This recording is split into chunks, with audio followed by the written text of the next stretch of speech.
Dele o, dele o.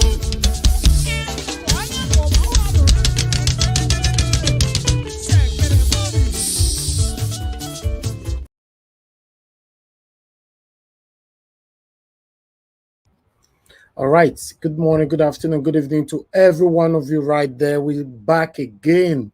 How are they, my people? Happy weekend to you all. Today's Friday, 4th August, 2023. It's good to be back here again. It's good to be back. In fact, trust me, I look forward to every day having an interaction to every one of you here. Thank you very much, my people. I'm just going to quickly acknowledge just few because I've tried my best already acknowledging everyone right there on the comment section. Mother of all, greatest mother of all, Mommy Diaspora. Good evening to you, Mommy. We love you all the time, all the time, all the time. Thank you very much. I appreciate every one of you right there. Then Madam Patricia Tagbojomi, thank you very much. Madam Irene's Finance, thank you very much.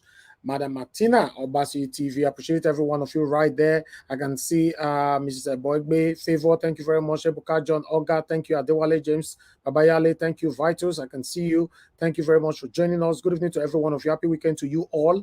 Yes, Mr. Joseph Oji, thank you. Betty Richard, Carrie, thank you very much. I appreciate you. I can see Adewale James Babayale, thank you. Didi Anthony, Amaka Ike, Madam Bella Naomi, good evening to you, Madam. Thank you very much, everybody right there. Michael and Emaro, I can see you as well. Good evening to you, sir. Thank you very much for joining us. June Obaseki, good evening to you, Madam. Thank you very much for joining us. I appreciate every one of you.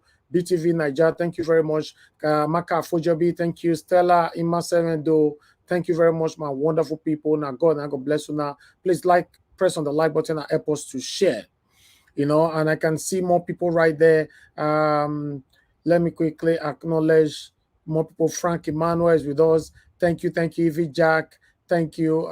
In case I not mention your name, I better not vex. I greet everybody equally. There's a lot of comments already on the comment section, so I might not be able to call everyone's name. That's why I showcase some names earlier on the screen. But understand with us that we love everybody equally. We are not perfect here. We might offend you in the next 1 minute, but always forgive us. Always find a place in your heart to forgive, and let's move on. Having a panel, you know what that means.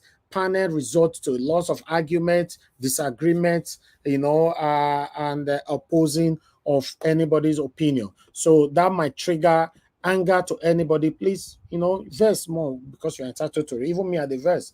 But after you don't sleep, wake up. Don't carry it to the next day. It's not nice. Let's learn to manage each other's, because the ability to be with a human being is for you to manage them.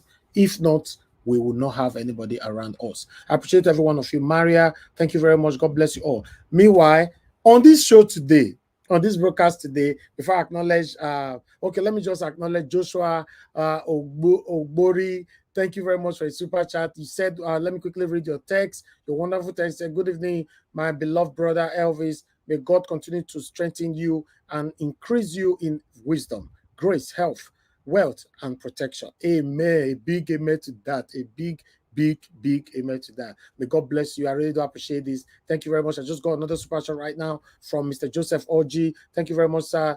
Your text goes like Mr. Elvis. I greet you, my lovely brother, and God bless you. Amen. A big amen, and God bless you too, sir. I appreciate every one of you that is supporting us on this particular platform. May God bless every one of you. I'm not taking anybody for granted. Thank you very much. Like I said earlier on, I might not be a perfect person, but just manage me because I'm a human being. Thank you very much. Please, guys, help us to press on the like button, press on the dollar sign. Our weekend will still there, so we can still bless me, press on the like on the like button and bless what we are doing here. Help us to share as well, and you don't take almost a month that I never talk about our membership. I beg, we have a membership. Click on it, join our membership program, subscribe with us, hit the notification bell. We have super thanks after our video or any of our video, replay of our videos or any videos on our channel. If you watch it, you like it, you want to applaud us for a good job, just click on the super thanks. I don't need to be there. Nobody needs to be there. But once you click on it, then I'm there because I'll get the notification straight away. Then I acknowledge you, support what we are doing. And I think there's one more to go. I'll remember that one later. Yes, we have a Twitter. I pasted the link earlier on. Join our Twitter account because we're going to be streaming there soon. soon. You know, we normally stream from 3-4 platforms every day. So we are going to add Twitter to it. We're also working on streaming on TikTok. We want to be streaming in all of them. We have platform in all of them. So we're going to be streaming in all of them at the same time. You know, even though only one person they watch from all those platforms will never stream from. Yes, from one turn to two. When I started this my media career and all that, despite that I have a degree on film and media, then but it was one person that subscribed first, only one person. So the way you rejoice on that first subscriber is how God will bless you with more subscribers. You get me? When I open my movie channel platform, you know, it took me more than a year before somebody subscribed to it. More than a year, I was uploading movie into there. You know how it is. Upload movie inside, because I also take other people's movie, put it on my channel, and I get to understand that put somebody you movie for my channel, the money, you know, the comment and all that. And I say, I have this one. Don't tell the person, don't this struggle, sha. You have to pay just to pay the person, make the person happy, because it's an agreement. You know, so you have to put in the effort for you to grow. Thank you very much, Prince Akwashi. Thank you very much. I really do appreciate this. May God bless you, sir. Thanks for your continued support. You know, so at the end of the day, we have over almost 400,000 subscribers on that particular channel. You know, on Niger Watch, I don't know where you guys are watching me from now. On Niger Watch, we have about almost 100,000 there. We have different, so we have lots of platforms and all that. It was a gradual process. That's what I'm trying to say. You must put in the work, consistency, and believe in God. But if you are believing in God, you're not putting in the work, you're not putting anything, you go nowhere. That's me though. I don't know about you. If you are believing in anything, you got to put in the work, then God will do the rest for you. But you can't be in your bed and praying every day, God Almighty, do it for me, do it for... It doesn't work like that. Some people look at me every day, how do you come out? How do you do this? How do you do that? Yes, you know, it's not easy, you know, to come out since April last year till now. I've not got a day off, you know. In fact, you know, to cut everything, I'm even traveling somewhere tonight. You know, so it be as it gets, but I'm still here. So it be as it gets, they get as they be. I know as I want to talk about. Why? Is a consistency, continue whatever you are doing today. It doesn't have to be YouTube. Everybody cannot be on YouTube. Whatever you are doing today, you know, set your heart. Put in that work. Be consistent. Do it like nobody's watching. Do it right.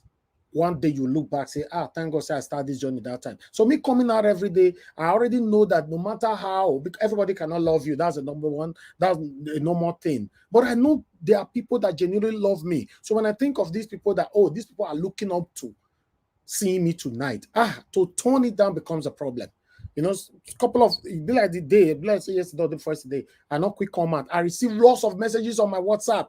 Some of you here, if you know, say you day, you write out a comment section. If you know, say you come message me for WhatsApp, they say, Niger, where you day? 6.pass, 719, where you day? So seeing that kind of message put a lot of smiles on my face. It means that people are actually waiting to see you, to see what you're doing. So please, let's be consistent in anything we are doing. Stand for the right thing. Yes, that's the number one thing. Stand for the right thing. Even though you're not gaining anything from it, even though nobody's standing with you, just stand for the right thing. Even at the process of standing for the right thing, in most cases, we are still not perfect. Yeah, but stand for the right thing.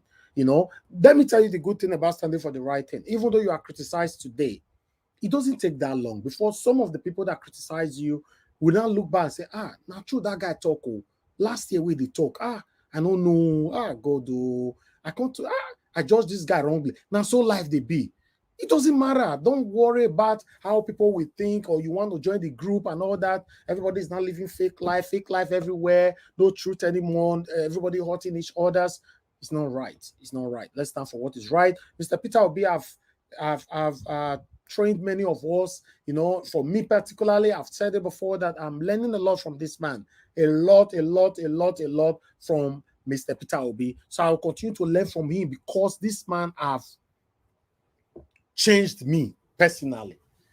Yes, Peter Obi don't change me personally. So continue to do what is right. I can say, Amaka Afojobi, thank you very much for the super chat already with others. May God bless you. Thank you very much for your continued support. I'm always grateful whenever you guys, you know, after you've worked so hard for your money, not be me working for you. You know, decided to say, just like paying electricity in abroad, for example, in the UK, you know, everybody have a routine, right? You know, even in other European country, America and all that, I believe it's the same routine, right? Every month and every calendar month, we have a routine of our expenditures. right? Or we have a fixed payment that must come, like electricity, water bill, gas bill, then food shopping and all that, petrol and all that, blah, blah, blah, your phone bill and all that. When all these things now come like that, you know how they be. So at the end of the day, you can't see after you don't pay all of the common for your, anyhow you take, they make your money, you can't see take $1, £1 come up for it. Say you can't send that come Nigeria, can't dash somebody. Then you can't see, say somebody you can't say, that's his after how many years we don't spend for abroad. Now only 10,000 naira, now you can't dash me. Oh, it's painful, man. You don't understand. It's very, very painful when you hear stuff like that. You know, now only 10,000 naira, now you dash me. You know, people can't say, you know.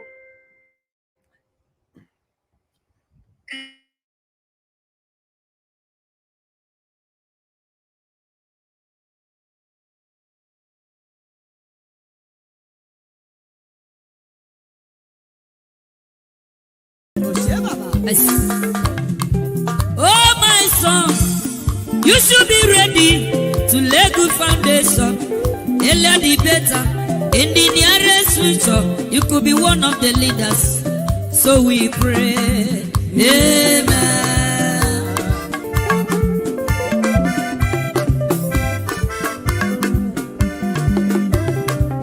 Oh, my daughter, you should be ready to lay good foundation. Earlier the better. In the nearest future, you could be one of the leaders. So we pray. Amen.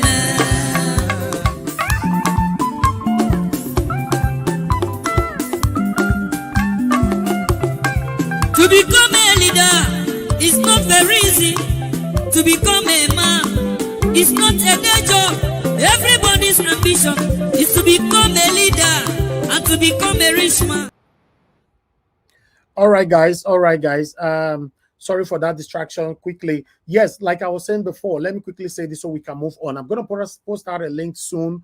You know, I just hope Madam Patricia joined me today. Madam Patricia, I really need your support today. Or anybody on the panel, anybody that joined me today, you will have a task to carry today. Trust me, you have a task to carry. We are going to do this broadcast together, my wonderful people. So, like I was saying before, you know, you from all the way from abroad, send money, go give somebody for your village, or you know, any state where you know, so you come from Nigeria. And at the end of the day, the person they talk say, I don't see him, it don't happen to me. The person they talk say, after how many years, or that sister or that brother just come Nigeria. Yeah, guess what? If they complain you to somebody, so you go say, guess what? I go visit Amo. Why I want to come out here? My brother, I not believe my eye.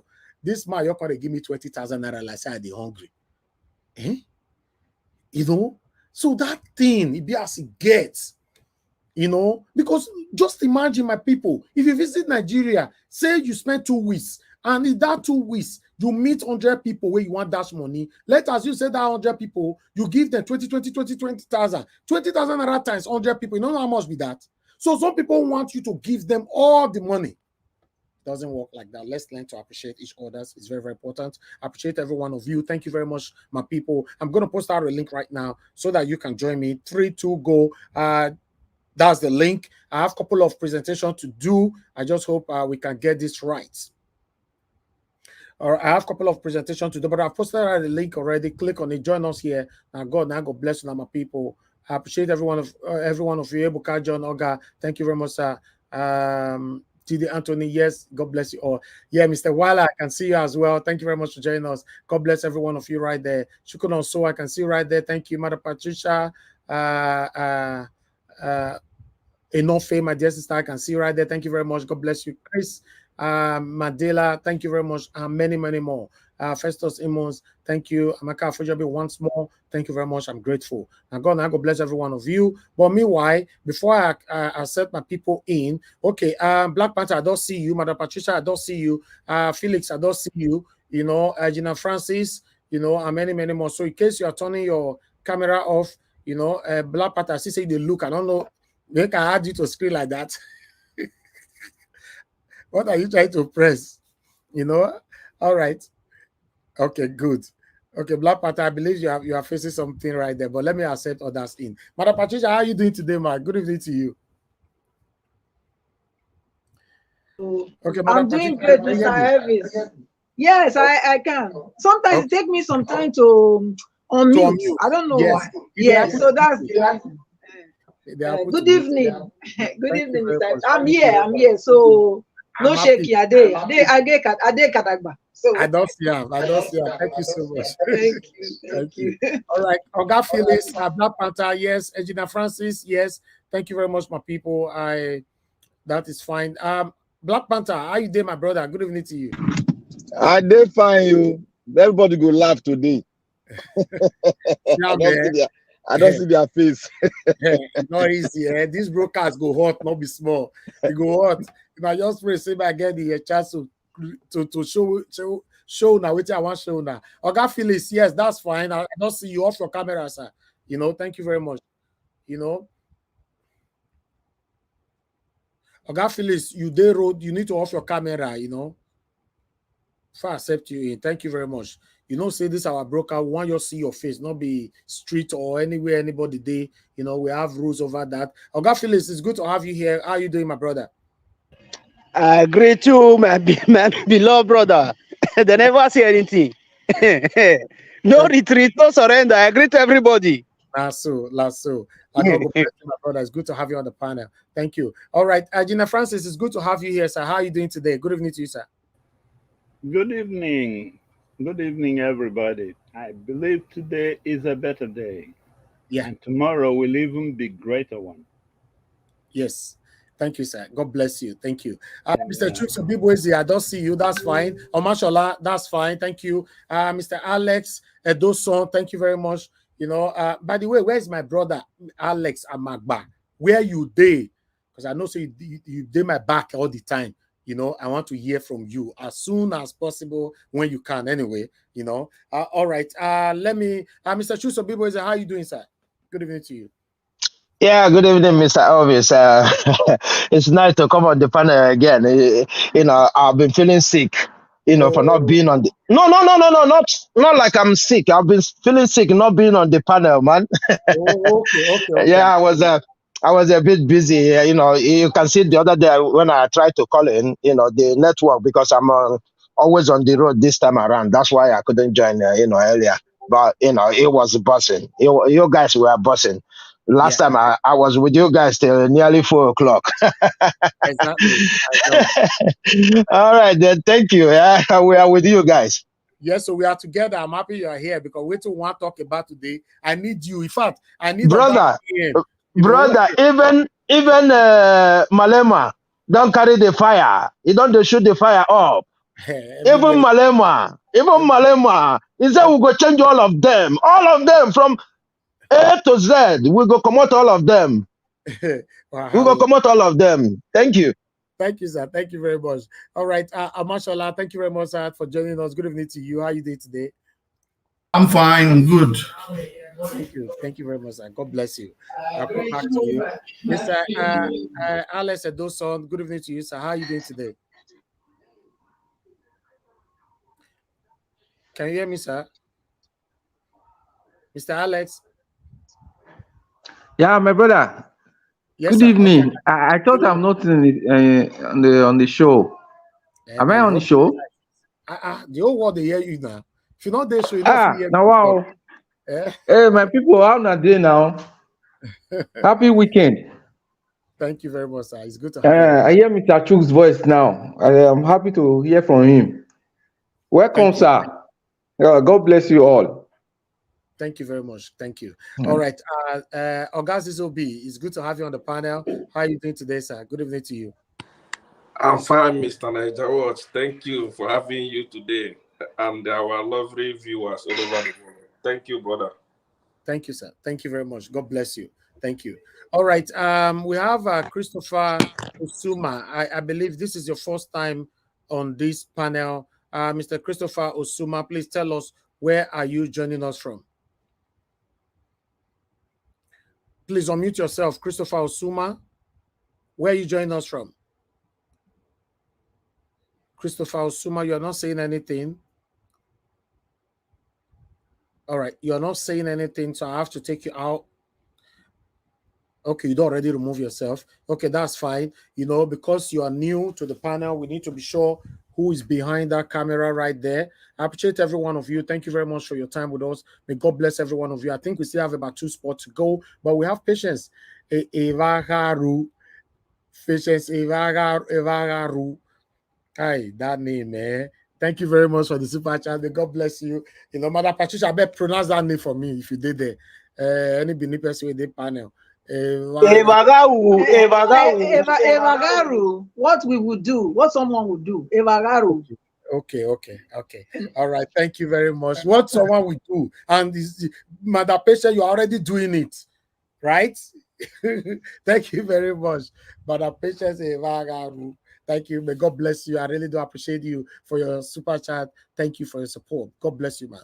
All right, guys, press on the like button and let's do this together. You know, thank you. Emma, frankly, just coming in. Thank you very much. We see you right there for the comment section. Many people right there. Martina Ambassador TV, thank you. Can see you already supporting as usual. God bless you all. Vias Peter, thank you. Josh Blueshare, we can see you as well. Thank you very much, my wonderful people. I appreciate every one of you. Somebody asked us, somebody just now, you know, you see, oh, I don't forget the person.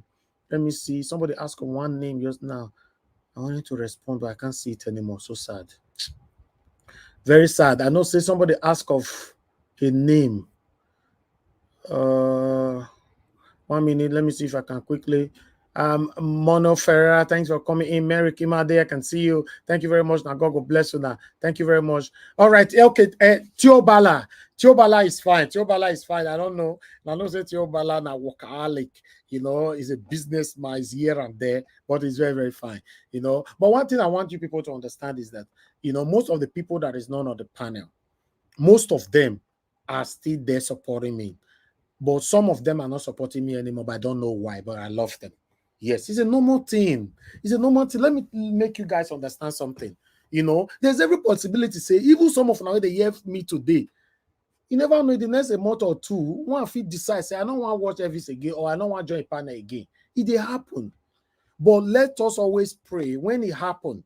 One, don't be on the wrong side. May not be saying that you offend them. If not, you still offend them. You know, may God touch their heart to understand, say it was not deliberate. But if, say, God touched their heart, they deliberately say no.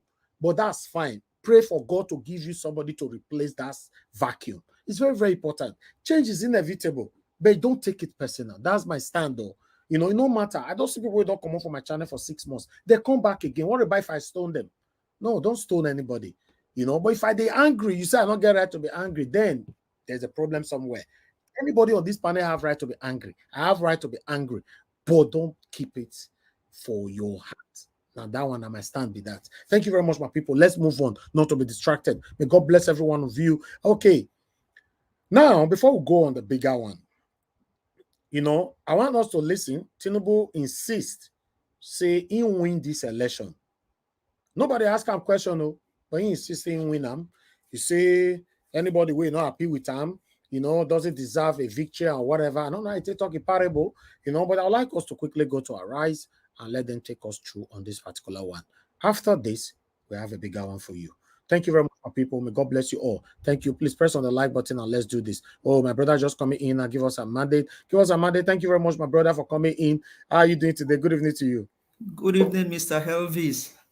Thank God it's Friday. Happy Friday to you. Hopefully, Nigerians are treating you well, bringing a starch, black soup, Nigeria treating you well. Nigeria. Don't worry. But in the next couple of days, I will talk to you. Don't worry. Mr. Niger, what? Which one is black soup again? No, with the guy, get one. We get black soup for where we come from. It's sweet, eh? Is it? Yes, so they cook on with bamoho, and they cook on with a bomi. They get the way to cook on. Mother Patricia sabi cook on. Yes. You know, they cook on with the bitter leaf and black and water leaf. Exactly. Beg, don't let me about the water now, beg. Now, Sister Rita cook and pass. It's so nice, honestly. Anything cookable. You know, today and now she tell us, come put bigiri. You know, anyway, my people, make me move on. Okay, make me I can't go Okwe Junction and go buy the black no, you not go see black where you go. Don't worry. My body for this you not evening. go see. Go buy Big Mac. Go buy Big Mac. Go buy Big Mac and burger. Make you eat. Thank you very much, my people. I appreciate you all. Let me quickly appreciate George Blueshare. Thank you very much for the super chat. May God bless you, sir. Say Elvis, no wonder people love you so much. Oh, yeah, okay. I don't know how, but I know say you love me, my brother. I know, and I know so many people love me genuinely because but I appreciate everybody. May God bless you, sir. Thank you very much. All right. People are trying to join. I screwed off full. Screen door full since a lot of people are trying to come in. I'm so sorry, screen door full, but don't worry. Be doing fasting and prayer. In case anybody internet fail, you all quickly jump in. Yeah, but this one, a Claron call to you, say this channel is getting bigger. Let's see how we can expand the people that we have. Not be you they make them big. I know my people where they consistent. Now they make them big now. Now I talk just now say nobody on earth can grow without the help of others. It's a normal thing. Niger was not Republican. You don't want to expand it. Thank you. Wait first. We'll get there. Like gradual process. We'll get there. Thank you very much. Now all of them make them big. I know my consistent people. Some of them not there yet now, but they are consistent. That's it. Like if I don't want to make sure their name, but they're not there yet now. They are always there. But that's fine. Let's move on, my people. Okay, Mona, not talk again. No, make we move on. Thank you. Mute yourself. Thank you. Okay, let's listen to Arise quickly on this.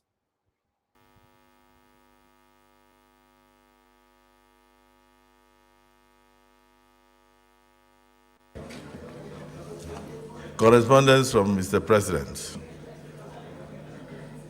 Distinguished Senate President, request for support in the implementation of the resolutions of the Economic Community of West African States, ECOWAS, on the political situation in Niger Republic.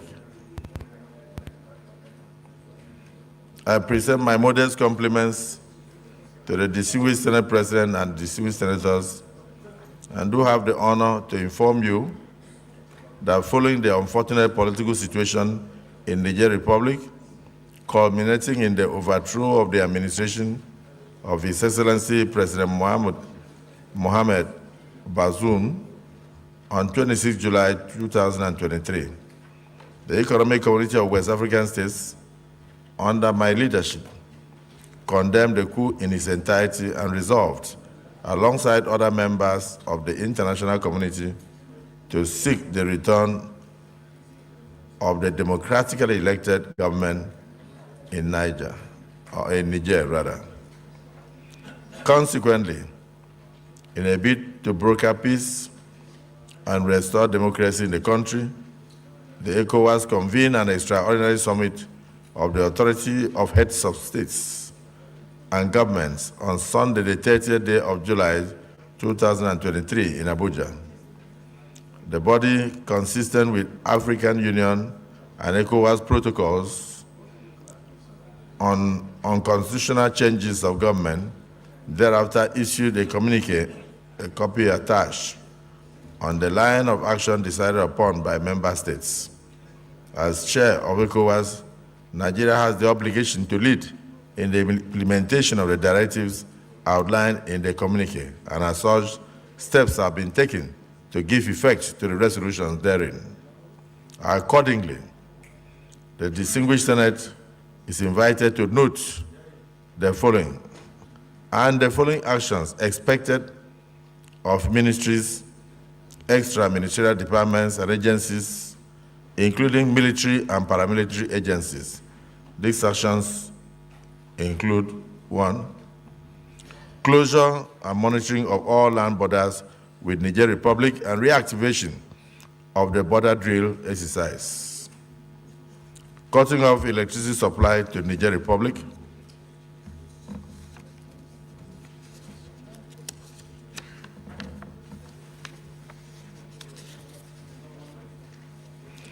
mobilizing international support for the implementation of the provisions of the ECOWAS communique, preventing the operation of commercial and special flights into and from Niger Republic, blockade of goods in transit to Niger Republic, especially from Lagos and the eastern seaports, embarking on the sensitization of Nigerians and Nigerians on the imperative of the actions by ECOWAS, particularly via the social media. Military buildup and deployment of personnel for military intervention to enforce compliance of the military junta, to enforce compliance by the military junta in Niger, should they remain recalcitrant. Freezing assets of state enterprises and parastatals in commercial banks. In light of the foregoing, I wish to respectfully solicit the support of the National Assembly in the successful implementation of the ECOWAS resolution, as outlined in the attached communique. While looking forward to your usual cooperation, kindly accept distinguished Senate President and distinguished senators the assurances of my highest consideration annexed him. This is signed by the President, Commander-in-Chief of the Armed Forces of Nigeria, President Bola Ahmed Tinubu, and Chairman of ECOWAS. Hey, God. All right. Mr. Yes, Senate. I know say una go approve this one, right? Well, let's move on. Thank you very much, my people, for joining us. Now, God bless you now. Meanwhile, the one with me they call the big one. I don't know how you go see how the one with the big one. No. Asari Dokumbo. You know, Sheun Okimbaloye. Sheun now where they work for channels. Now, no say Sheun also get your own YouTube channel. You know, in the build small, you know, but he's doing excellently well. Sheun is more realistic on his own channel than when he's on Channels TV. They carry Asari Dokubo come their channel. That was about 72 hours ago, I guess. You know, our attention was drawn to it yesterday. So I have to do my proper research, do proper editing and all that to bring the parts where I want to make una hear, because the video is about 2 hours, or the whole 2 hours, not all of them you want here. The way I want me you hear, I put all of them together. My people, me not know before say Asari Dokubo they twerk. Me they think say now they women they twerk. Now Deji can't tell us how Asari Dokubo they twerk. I mean, some of them know what it twerking. I better put up a comment section or the panelist. When I know what it twerking me. God. Now women they twerk now, which they make concert again. My brother, now that one me be no say women they twerk. Oh. DG can't reveal to her how Asari Dokubo they twerk for Tinubu. The thing surprised me. It surprised me. You are all of their names go open small. I tell you, in fact, when we do the preamble for here first, quickly, make una hear 1 minute before we start from where I want to make we start from. See the preamble. How does that translate to insulting the whole of Igbo people? How does that translate? Because one Igbo man calls so why can't the Igbo people? Why shut up your mouth? Shut up your mouth. Why can't Igbo people that are there? Why will that now become a thing that all Igbo people now become victims of? Why will that become a thing that all Igbo people will now be punished for? Why? Just like to chip in as well that majority of the things that Asari has accused Nnamdi Kanu of doing, he did worse when he was fighting for what he believed in. He did worse. Even a few days ago, he threatened the sitting governor, Governor Sim Fubara of Rivers State. He threatened him. The videos are all over the internet. So, All right. I believe so many people, you want to see this, right? Make una see how Asari they twerk. Me con dey ask, and that big belly into the twerk abi na he head or he, I don't understand because when me the you know what me understand about twerk. Make I not go where I not supposed go, you know. But meanwhile, let's listen to this. Begging General, we're begging the whole Nigerian and President Ahmed Bola Tinubu, please let the Igbo go. We don't want this vicious cycle again. No, give them a referendum. Let them go. That is a very strong statement against the position of the Nigerian Yes, so Constitution. let them go now. We don't want. No, they said they want to go. I like you, but that's an extreme. That's an extreme thought that you're sharing about a 5 states in a major. I've told you before that me, I'm an extremist. I don't pretend. I'm an extremist. People say they want to go. Why are we forcing them to remain? They should go. But that may not represent the feeling of an entire people, of an entire region of the country. If just a few people I think not in the Igbo is supposed to be speaking for all Igbos. They are supporting Nnamdi Kanu. And what is Nnamdi Kanu asking for? Igbo exit. So if on our Wednesday in the Igbo is the uppermost organization of Igbo people, and they are demanding and they are supporting Nnamdi Kanu, and Nnamdi Kanu is just like to chip in as well that majority of the things that Asari has accused Nnamdi Kanu of doing, he did worse when he was. People now hear the war your start to DG and my respect for make una wash. Majority of the things that Asari has accused Nnamdi Kanu of doing, he did worse when he was fighting for what he believed in. He did worse. Even few days ago, he threatened the sitting governor, Governor Sim Fubara of Rivers State. He threatened him. The videos are all over the internet. So my problem with people like Asari is that what is this it's like they do not. It's like they always forget history. And again, whether you like it or not, Asari said that people without certificate should be the one who should be running the economy of the country. Will he allow a truck pusher to conduct a medical surgery on him if he goes to a public hospital? Will he allow a truck pusher to drive a plane that is a passenger on? Haven't said that. Because for me, when he was making a remark, and I interjected, you know, when I interjected, he said, "Shut up! I will not go into the gutters with him. He can be twerking for Tinubu all he likes. He's very happy now because Tinubu has invited him to the villa. They even gave him the chamber to address the press. So he's happy. He's twerking for Asiwaju now. He's wishing. His wish is that they will give him. No, we don't understand. So Asari has a big risk. So this must have been twerk like this. They twerk for Tinubu. Is it in private place or in public? Mr. Niger, I've seen the twerk already now in the video. It's in the video. I never see that video of twerking. No, I beg. It's twerking. It's twerking in the street of Abuja. So all this secrecy, all the way that they get indoor meeting or closed door meeting, not twerking. No, hey, wahala. Deji, continue. Talk. Tinubu all he likes. He's very happy now because Tinubu has invited him to the villa. They even gave him the chamber to address the press. So he's happy. He's twerking for Asiwaju now. He's wishing. His wish is that they will give him his wish. His wish is that they will give him Tom Polo's job so that he will begin to do Tom Polo's job. But all the twerking that he's twerking and shaking bomb for Tinubu now.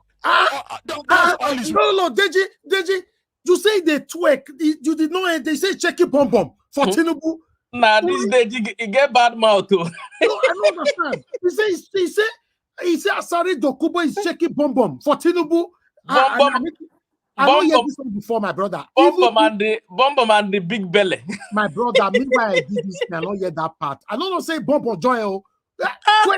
I'm taking bomb for Tinubu, but I hear that part again. When I interjected, he said, "Shut up! I will not go into the gutters with him. He can be twerking for Tinubu all he likes. He's very happy now because Tinubu has invited him to the villa. They even gave him the the chamber to address the press. I So have he's been happy. going to the He's twerking for Asiwaju now. He's wishing. His wish is that his wish is that they will give him his wish. His wish is that they will give him Tompolo's job so that he will begin to do Tompolo's job. But all the twerking that he's twerking and shaking bomb for Tinubu now, that's all his wish. And I don't blame him. It is Tinubu that I blame. It is Tinubu that I blame. That Tinubu is now openly endorsing criminality. Tinubu can be meeting bad boys at night. There's nothing wrong in Tinubu meeting bad boys at night. But making it a government policy is very detestable, it's despicable. How can this man sit down in his house? To be honest, Shehu is a bad person. Shehu, if you are hearing me, you are a bad man. You not stop them. You let Deji, you're the poor, same person, they share bomb. No, I say the come on. Well, all this secret meeting, closed-door meeting. What do not they do for inside that room? Na bomb shaker. Twerking. I don't know. Say this must have been twerk like this. So, criminality. Tinubu can be meeting bad boys. That people without certificate should be the one who should be running the economy of the country. Will he allow a truck pusher to conduct a medical surgery on him? If he goes to a public hospital. Will he allow a truck pusher to drive a plane that is a passenger on? Having said that, because for me, when he was making a remark, and I interjected, you know, when I interjected, he said, "Shut up! I will not go into the gutters with him. He can be twerking for Tinubu all he likes. He's very happy now because Tinubu has invited him to the villa. They even gave him the chamber to address the press. So he's happy. He's twerking for Asiwaju now. He's wishing. His wish is that they will give him his wish. His wish is that they will give him Tompolo's job so that he will begin to do Tompolo's job. But all the twerking that he's twerking and shaking bomb for Tinubu now, that's all his wish. And I don't blame him. It is Tinubu that I blame. It is Tinubu that I blame. That Tinubu is now openly endorsing criminality. Tinubu can be meeting bad boys at night. There's nothing wrong in Tinubu meeting bad boys at night. But making it a government policy is very detestable, it's despicable.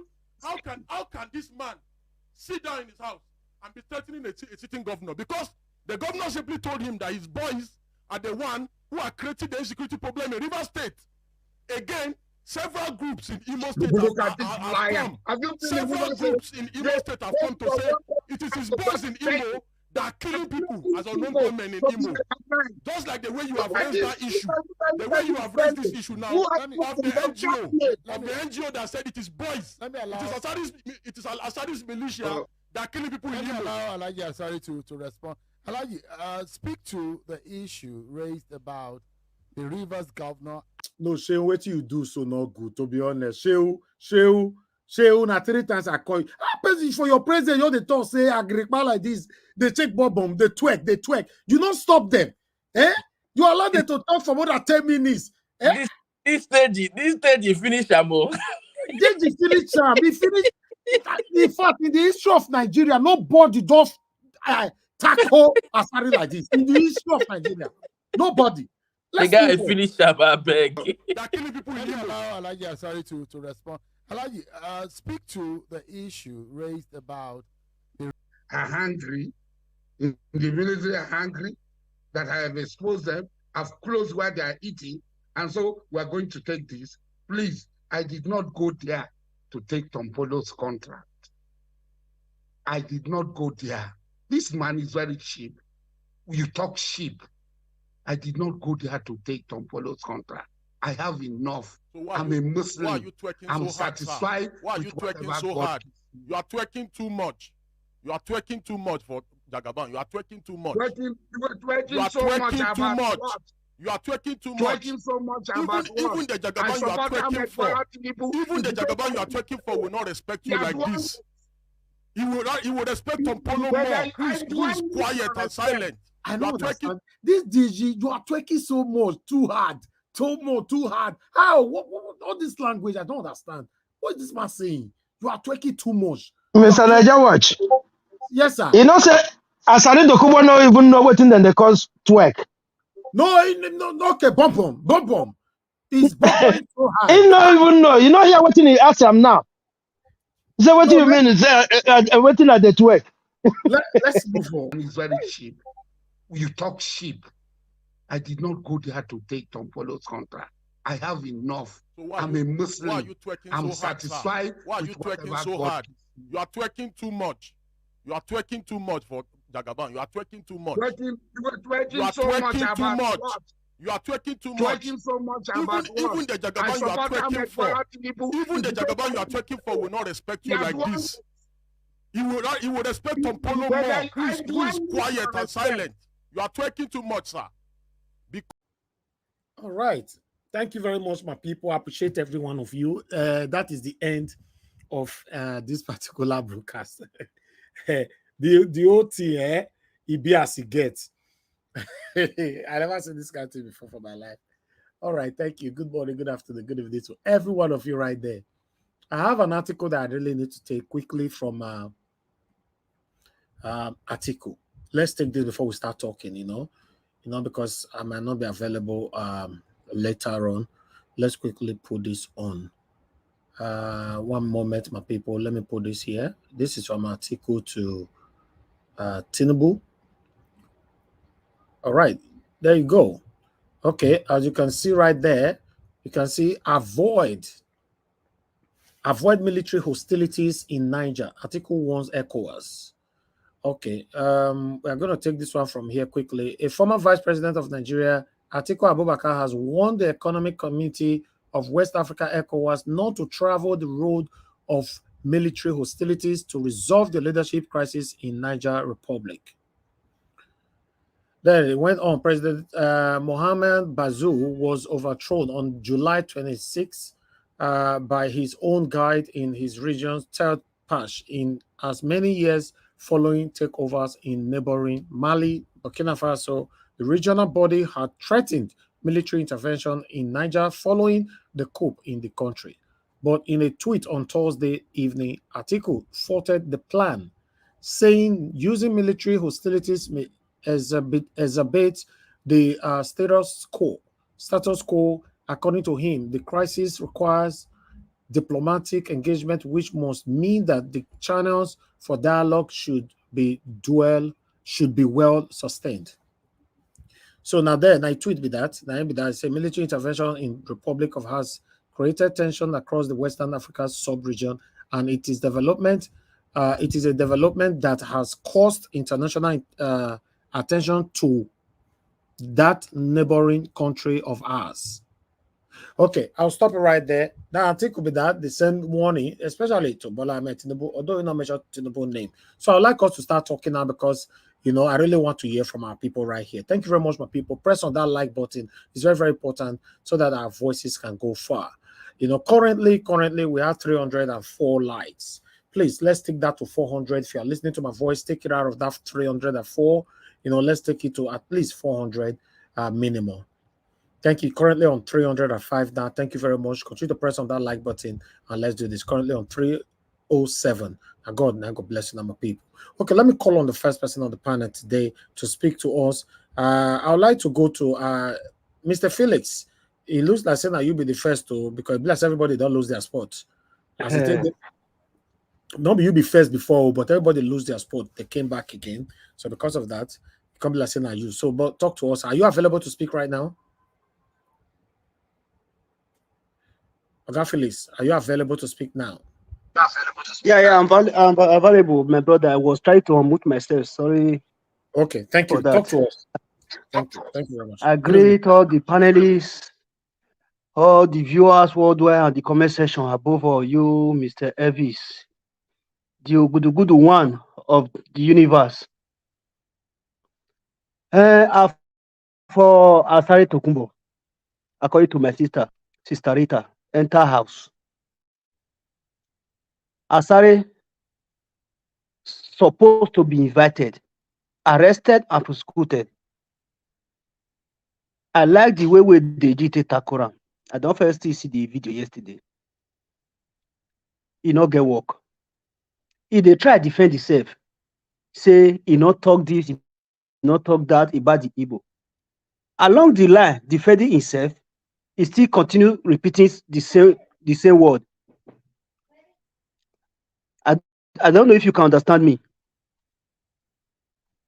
Asari of 18, he just as Deji said, he just tried to fight for the position of the contract of Tompolo, the one they gave him the other day of billions of naira.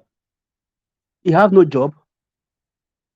All the wealth he have, where did he get it from? Is he not a militant? He can call himself an that he throw amnesty or this or that. He's still among them. For the APC national chairman, you can't expect a reverend father to come to the altar and tell you that this is my wife, or a reverend sister to come to our altar, this is my wife. Anybody working in the sanctuary, they are reverend brothers and reverend sisters, reverend father and reverend sisters. Tinubu, as INEC elected president, drop Baron, because I can't say that it's alleged, because it's everywhere. Force certificate and others, age and others. What will you expect? Will you expect him to come and bring a cent to his cabinet? No. He will always surround himself with his cartel, which Asari happened to be one. All I have to say, we should all keep our finger crossed. At least, even on Sunday, I'll still go do my Thanksgiving, because it's not that easy for us to see today in this struggle we are in together of a better Nigeria. Let's keep our finger crossed. All eyes are still on judiciary.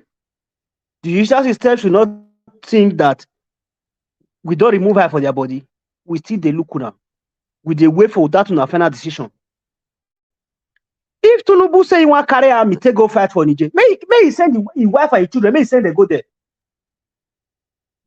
There is a slang we normally use, say dog, not the chop dog alive. You want to use military to go and fight military in Niger. Those military, if they send you people there, first and foremost, go to the Asari and fight the fight in the Asari first. Fight the fight in the Sabisa forest first. Before you can intervene in other people's case. You have to clean your home first before cleaning others. Not you that stay by the riverside, filled with water. When you have a visitor, you can't be able to give them water to drink. Where is that nonsense? You are not. You don't want to order them to go to Sabisa forest and wipe away all the Boko Haram, all the soldiers and others, all the kidnappers around the country. You say you want to send our beloved soldier to Niger to go and do what? To go and do what is the question. Have you taken care of your home first? I'm not surprised, because Tinubu, he said he's going to continue from where Tinubu stopped. I said Tinubu, Buhari stopped. Buhari fair carry money to go buy cars, give them for Niger for security reasons. Where your whole home is not secured. Also strike dead there. Money where he go spend for Niger that time, Buhari, if he give out to our educational institute, they go still come down small. It will still go a long way. Like nobody say in our language, or you pretend to be good to outsiders, but in your home you are wicked to them. What a nonsense! Soldiers, our military, Air Force, and others, if they give you that order to go there, I know it's obey the last order. The last order should be reversed. Go to Aso Rock, go to Sabisa Forest, clean our country first, for our country to be secure first before taking up other country. Is blood running in you people's vein? Think twice. This is the person who does not have respect for you. If he has respect for you, why will he say or tell Asari to bring a militant boys to come and guide him and his cabas? Then this is the same man that want to sing to war front. What a hair!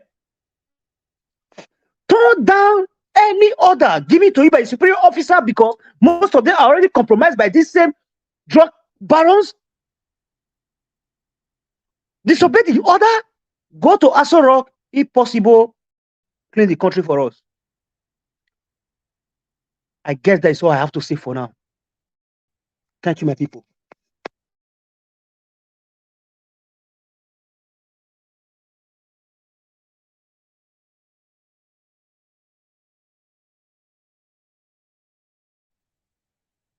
Can anybody hear me?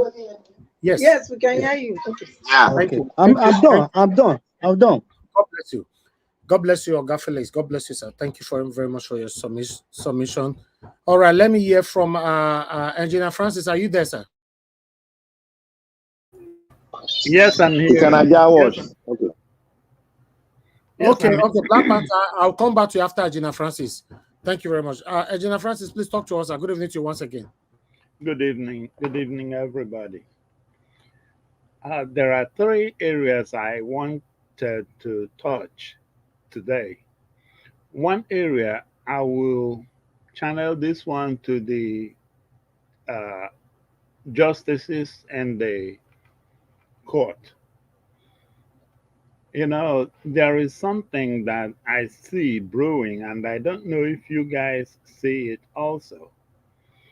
Because, okay, look at the menace that's going on right now with fake documents and fake certificates. You are members of the tribunal. I'm quite sure that you will not like for an accountant to cut you open and perform a surgery on you, or somebody with one certificate, or somebody that doesn't even have a certificate but a fake forged certificate, to be the surgeon that you will face if you have a serious medical problem. Look at what is going on now. If this fish is rotting from the head, from Tinubu going into school as a female, coming out as a male, or bringing a certificate from NYSC saying that he is this, and then the next one that he is that. Look at what is going to the nominees that he presented to the Senate for his cabinet. It's like every one of them, well, very soon, parading fake certificates will become the order of the day in Nigeria. Is that the future you guys want? I thought that in your bench, you have some things that you do sometimes for deterrence. It's not only punishment, but for deterrence. What are you guys going to do to deter the next election or the next cycle from being mad? Everybody there will have fake certificates. Very soon, Nigerian hospitals will be filled with people with doctors with fake certificates. Would you like to get in an airplane being flown by somebody with a fake certificate? Please, you guys have to do something now at this stage with this thing to stop this from becoming the order of the day. Now, let me get to Tinubu's issue. Please, when you, I don't know how you guys are in ECOWAS, what it is that you guys are talking to the people in Niger about, or what you guys are presenting them. But I want you guys to look at it this way. If France gets 30% of its uranium from a place, oh, they have a military base in there too. And the US, of course, we don't know what percentage, but we know that the US has a military base there too. And that country happens to be the second poorest country in the world. You in ECOWAS, what have you done to better the situation of that country? None. But look at it this way. Do you know the going price of that uranium that's coming from Niger? Please go and calculate how much uranium France exported or imported from Niger just last year. Calculate it with the going price, and then you will know how much they paid Niger. I bet you when you look at it, you will be ashamed that you are even opening your mouth on behalf of France. They go there and they sap what they have and they give them peanuts. And you are going to fight to keep France, let France be doing that same thing? No. Please bring everything on the table and let the whole world see. They have been robbing these guys blind and making them the second poorest country in the world when they should be up there as the rich countries. And you are going there to go and intervene and not know what you're talking about?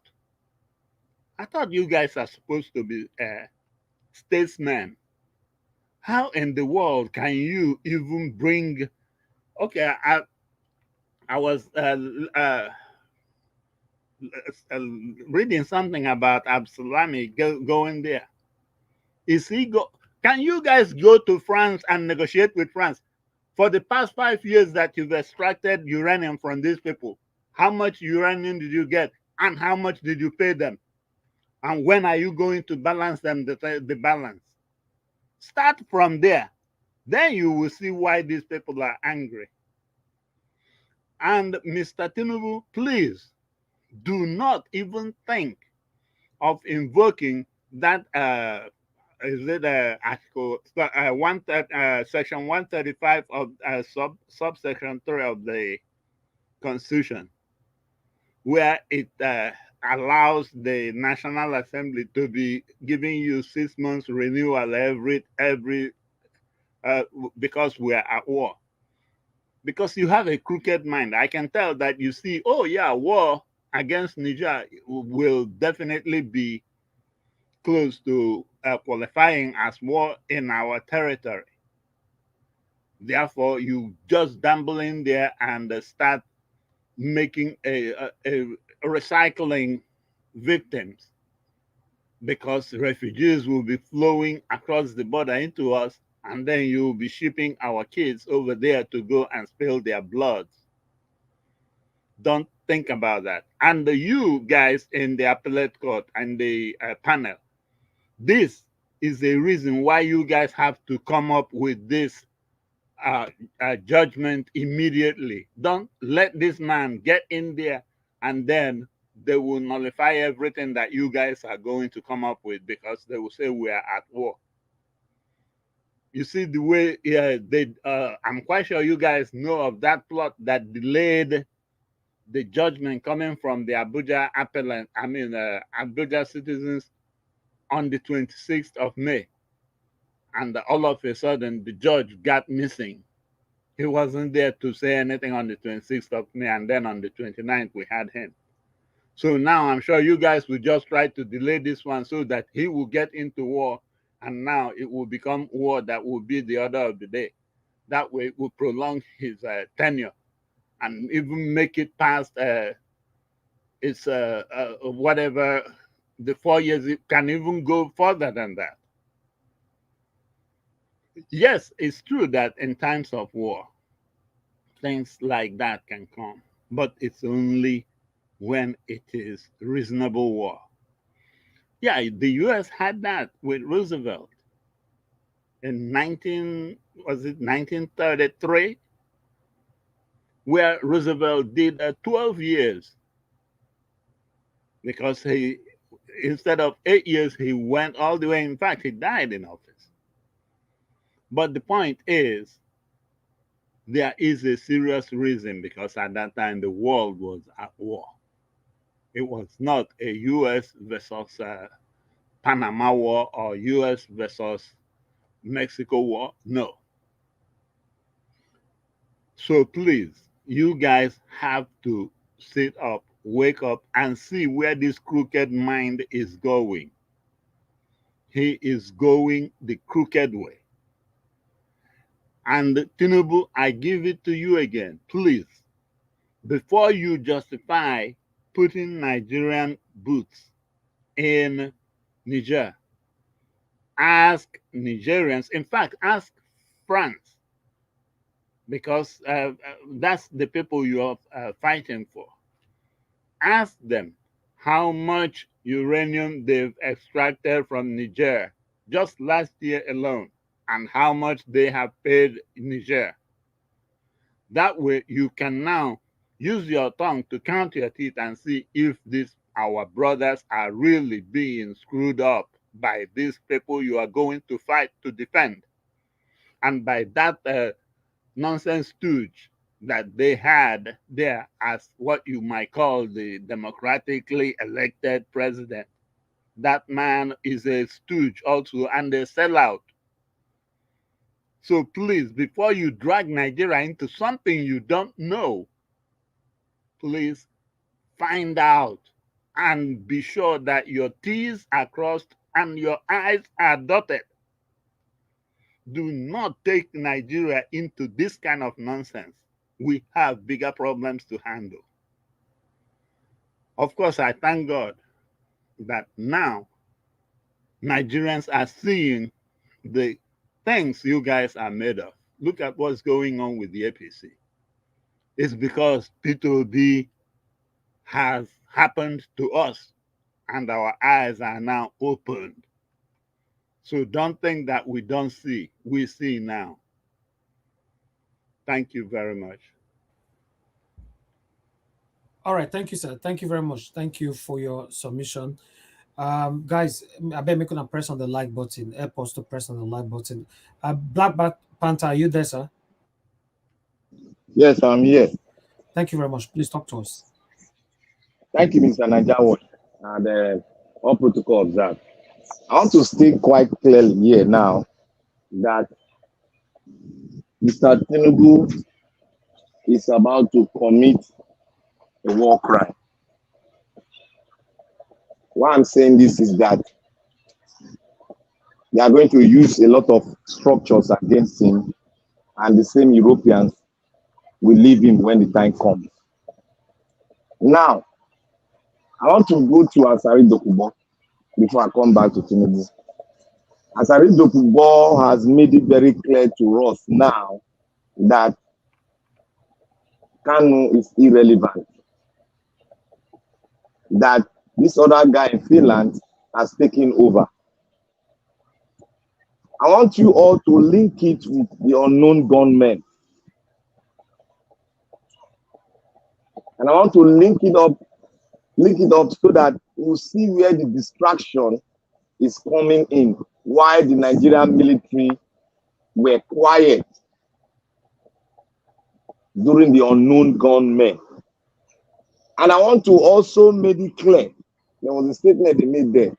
He said he has a private military setup. That means that private military setup has been registered and confirmed by the Nigerian government. And the Nigerian government employed him to go into the east. Remember, I said it, to go into the east, to perpetrate the evil, but they were undercover. That means there's a link between the man in Finland, because he was categorically clear. He was saying with confidence that Kanu is off the map. That is the turn of this man in Finland now, and it's different from Kanu. So there is a link between the Nigerian government, Asari Dokubo, and Finland. That was why nobody would prefer a solution. Everybody was keeping mute. Rather, they want everybody to focus on Kanu. Meanwhile, Asari Dokubo was doing the damage, and they are making us know, they make every one of us know that, oh, the ESM is perpetrating evil upon the land, fighting the Nigerian military. Those dots, I want us to really go through that message, as Asari Dokubo said. He said he has set up a private military junta. Do Nigerian constitution allow that? Question mark, red flag. Then let us move out of there. I want to categorically state here now that we all should know the mindset of the whole thing now. We know the mindset of APC and Agbado. Agbado has finally compensated the dollar man, former governor of Kano State, with the chairmanship. You know, it was supposed to be fixed, taken as the vice president before, but he dropped him and go for Shetima. That means he has compensated him now. The 3 cardinal points are into the dot now. Now, the mindset, we all know the mindset of this National Assembly, except if the whatever, if they want the Labour and other party people to obstruct it. But what I'm seeing now is going to have his way. He's going to have his way, and he's going in. But I would advise that I'm still advising that anybody that knows Agbado, wherever they are hearing us now. If he goes in for that calamity, Nigerians are going to be the one that will lose. I can't imagine a state that is undergoing economic depression, the poverty capital of the world. Unemployment ratio is high, breaking the roof. There is hunger in the land. You cannot solve your economic issue now. Now, the money you are going to use to pushing the effect of what you have, what the map you have drawn, you are going to put all into that war. That one is very clear now. Because there's no African country that will fund the ECOWAS except Nigeria. And I want every ECOWAS country to rise up and all other African countries to rise up and stand their ground that Africa cannot go to war against Africans. And I want to say this clearly to the junta in Niger Republic. If they are hearing me now, they should open the book of the uranium export. They should open the book for the world to see, because that's going to do a colossal damage to them if they open that book, so that the world will see and pronounce, the judge with what they've seen. A country that has provided 30% of uranium supply to the West is the poorest nation in the entire universe. How did that one come to be? Let them give us the map, how they became so poor that they cannot even build, they cannot even have electricity, not to take us of water in their country. If the juntas are hearing now, let them open the books for the world to see the evil perpetrated by France, so that France will be changed by those books they will open for the world to judge and tell Agbado to stop this madness that they're about to go into, because it's going to affect us. And Mr. Niger Watch, the judiciary might lock up judgment if this war starts. And Agbado can do anything If the intruder comes into any country, any state in the north, peradventure, Agbado might enact martial laws in the north. Agbado might do because he's desperate. Anything that will keep him in power for the next 4 years, Agbado is desperate to take that line of action. That is why he's saying all sorts of things that is coming to power is the best election ever in Nigeria. That is why he can boldly come out to say it again. Agbado has struck a deal with the French, the EU, and that deal is on the table now and it's about to sail. We should know this now, that the whole thing has been settled.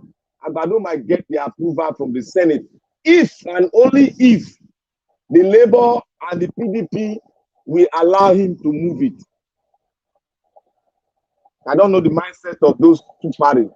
If they allow him to go, I believe the former vice president have the monopoly to turn the table round. I believe the chairman of the Labour Party have the monopoly also, because they are going to take him to vote. If there's a discord, if one party disapprove of it, because we have no economic, we have no base to go into that war. We have no finance to go into that war. We barely can finance our budget. We bought for the past 8 years. We have been borrowing money to fill the budget in Nigeria. So, where are we going to get the money to fund the ECOWAS movement? To go into war, where are we going to get it? That means Nigerians are going to get more hungry, and hunger is going to rise in the land. Can you imagine the Chicken Republic is feeding Nigeria? That is a disgrace in a country where you are the 5th largest producer of crude oil in OPEC nation. And a restaurant is feeding your people with chicken. It's an embarrassment. I call on the military to think, because if they should go into that fight, what Dino Malai spoke about in the Senate, I repeat again, what he spoke, that the people will come after them, it is getting closer. Because the Nigeria that I know, they are going to get hungry and they are going to go on the street. And when they go on the street, this Agbado will see here that is desperate. Something will happen. And I beseech the military to rise up and protect the country. You cannot go into a war that is not justified, Ibu. You cannot go into a war where there was no military aggression against your country. They might be using ECOWAS. ECOWAS is not a platform to aggressively go into a war. You rather judge and the issue will be settled. Now, the question is, why is Niger Republic so important that we must go to war to settle it? Why is it so important? And why are they not doing it to Mali and Burkina Faso? Why are the world not coming up to say, oh, we blow sanction on Burkina Faso, we put sanction on this, ECOWAS should act immediately? Why are they not saying it? Why is it that Niger Republic is where the whole issue is focused on? Africa should arise. I call on South African president to rise up. I call on Ghanaian president to rise up against this. It is Africa against Africa. And somebody is being used as a pawn, and that is Agbado. Tinubu is being used as a pawn because he's desperate to legitimize his situation and his struggle to stay in power in Nigeria, because it was a daylight coup by a Democrat, like he called himself, a daylight coup by Tinubu. So every African nation, please, I beg of you all, the president of every African nation that are strong, we should come out and go against this. An African nation cannot literally fight because it has not been done before. that will fight our own brothers, brothers fighting, brothers spying each other, all because of military intervention. There is nowhere you can enter a sovereign nation and use the military to take the power out. Who put the law down? Is it African countries? Is it United Nations? They don't have these people have the sovereign right to determine their own destiny. And they decide to go the military way. The only thing we can do is to condemn it and dialogue. We cannot move military into it and it escalates, because if they go into this war, it's going to go for more than 5 years. Because you are fighting a nation that is determined to get their people liberated. And this is the only way they know. And the people are behind it, Niger soldiers. That is where it is going to be very, very difficult. Agbado, I don't know how it's going to get into Niamey, and I don't know how it's going to get into Niger. Because the borderline is more than 100,000 kilometers. I don't know which border is it going to protect. Which part of the border is it going to protect? I just pray Nigerians and African leaders, they are listening very, very clear, because this issue is going to break and is going to cause enmity among African nations. And that is the purpose why this Western world are coming in, so that we can hate each other, and thereby the AU, African Union, will not work anymore. Agbado, are you not reasoning? NATO are together. You are not together. All because of power. You want to be in power. This is ludicrous. The European nations are laughing at us. That is why they said, they don't think that we can undo ourselves. All what they've said is coming to pass, because we cannot even sit down and talk. We are going to war to fight each other because of military regime. Now we can sit down on the round table and talk it out. Mr. Niger Watch, I just think we should send a message to all the African leaders to stop this. What we are seeing now, that is looming now, is going to have a spillover to so many African nations. It's going to have a spillover, and Africa will never be united again. If they go into this war, Africa, I repeat, will never be united again. I submit. All right. Thank you, Black Panther. God bless you, sir. Thank you for your submission. Thank you. I can see more people coming in right there. Fred OJ, I can see you. Thank you very much. God bless you all. All right, let's move on. Let me call on the next person so that you can get to everyone on time. Anybody can come in. I'll leave for now, then come in later. Come back again later. Oh, God bless you, my brother. Thank you. Amashala, sir, please, are you there? I'm here, Niger Watch. I greet the panel. Thank you, sir. Good evening to you once again. Talk to us. I greet Nigeria. Tinubu, is someone that does not know what he's doing. He's a confused person. He's really confused. Going to war with Niger is just a way of milking Nigeria. A dubious man does not think of anything positive.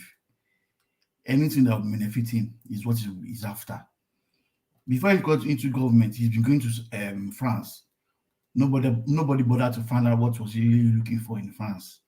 It's now obvious. If you look deeply, there's either he has an agreement with the president, the former president, the arrested president of Niger and France, because a dubious man will not want to do something if he's not going to gain from it. He is a selfish person, so he has something he's going to gain from this war. The union are talking about is either he is giving a percentage from that union if he supports this, whatever they're doing. And before the first time he got got as a president of ECOWAS, he was talking about coup. He won't talk about something positive. You're talking about coup. That means he was aware there was going to be a coup in that country. or either it's his plan, it's part of his plan with the West.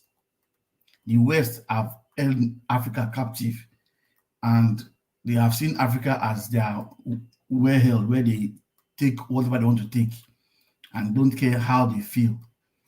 So we have black people helping the West to milk Africa, and Tinubu is their, I think, their agent, which they are using. I will not be surprised if the Senate approves it, because they are all corrupt. Because a corrupt person in government knows how to pass money to corrupt people. So I will not be surprised between now and Monday, they will say they want to go to war. The painful part is he knows that when there's war, money will be spent, and money that will be spent cannot be accountable for. Example was Ibori. It was when Ibori was in Delta State governor. There was war between Shekiri and Irobo and Ijo people. They were fighting. While they were fighting, he was looting. That's a typical example. And this is what he's going to do. It's a game plan. When there's war, money will not be, you can't account for any money. We are going to borrow for the war because we don't even have money. For Asari is not okay to me. If you carry a psychologist and put the machine around that guy, the machine will even get spoiled because that guy is not okay. He's not okay. I'm not surprised where he's talking. And it's a game plan of the Boko Haram people. I have said it, he's next Boko Haram in hiding. Now he's out. He's out for their game plan and what they want to do. For Africa, Africa needs to wake up.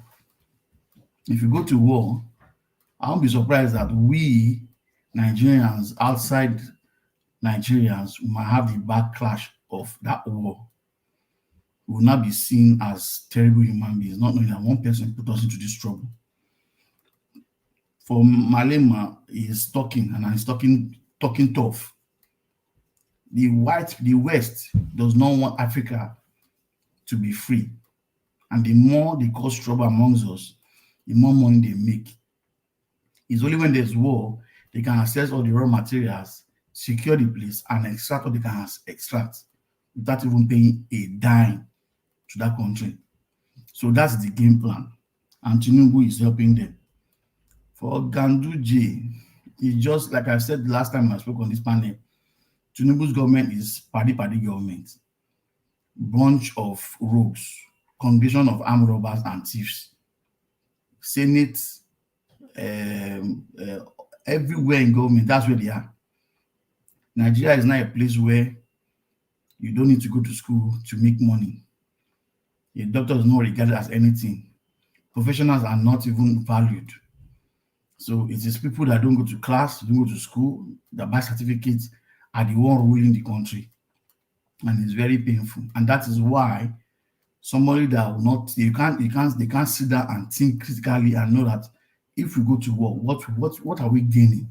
What will be our benefits? Because there's nothing in Tinubu's head. He cannot sit down as a president of ECOWAS and try and settle a problem between brothers and sisters. He can't solve a problem but to fight, because Agbero lifestyle, it is fight. That's the only language they know. And that's what they want to do. The painful part is that if we go to war, the first people that will have this effect are the Northerners. It's now like saying we are now going to be like a mistake. They were having a mistake. I know they didn't vote for him, but we need to do something fast. But the other mistake I believe Tinubu is doing, which I believe God is, because whatever is happening, God is still in control. He might be doing the mistake of indirectly planning a coup for himself, because the equipment they will need to perform anything, somebody has to sign for it. You won't be surprised that you send armies to Niger and they return back to Asari in their numbers. Who will defend him at that time? Because I do not understand the reason why you tell a black man to attack a black man in the same soil, African soil, which we have Hausa. Those Northerners, the people in Sokoto, Katsina, They have cousins in Niger. There is no doubt about it.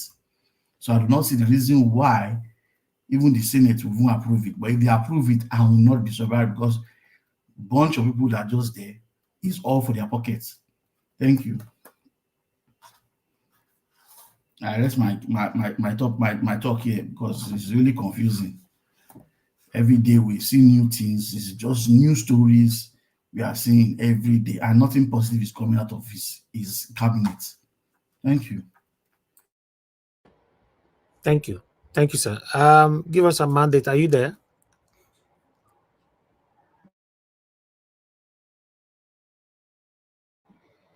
Give us a mandate. You're not available. Okay, Alex Adoson, are you there? Yeah, I'm here. Okay, sir. Thank you very much. Stop to us. All right. Once more, greetings to everyone. A kind of sober evening when I see some of the videos that you just played. You see how the country is going down the drain just because of bad leadership and lawlessness, where the rule of law is not regarded. That's where the country is plunging to.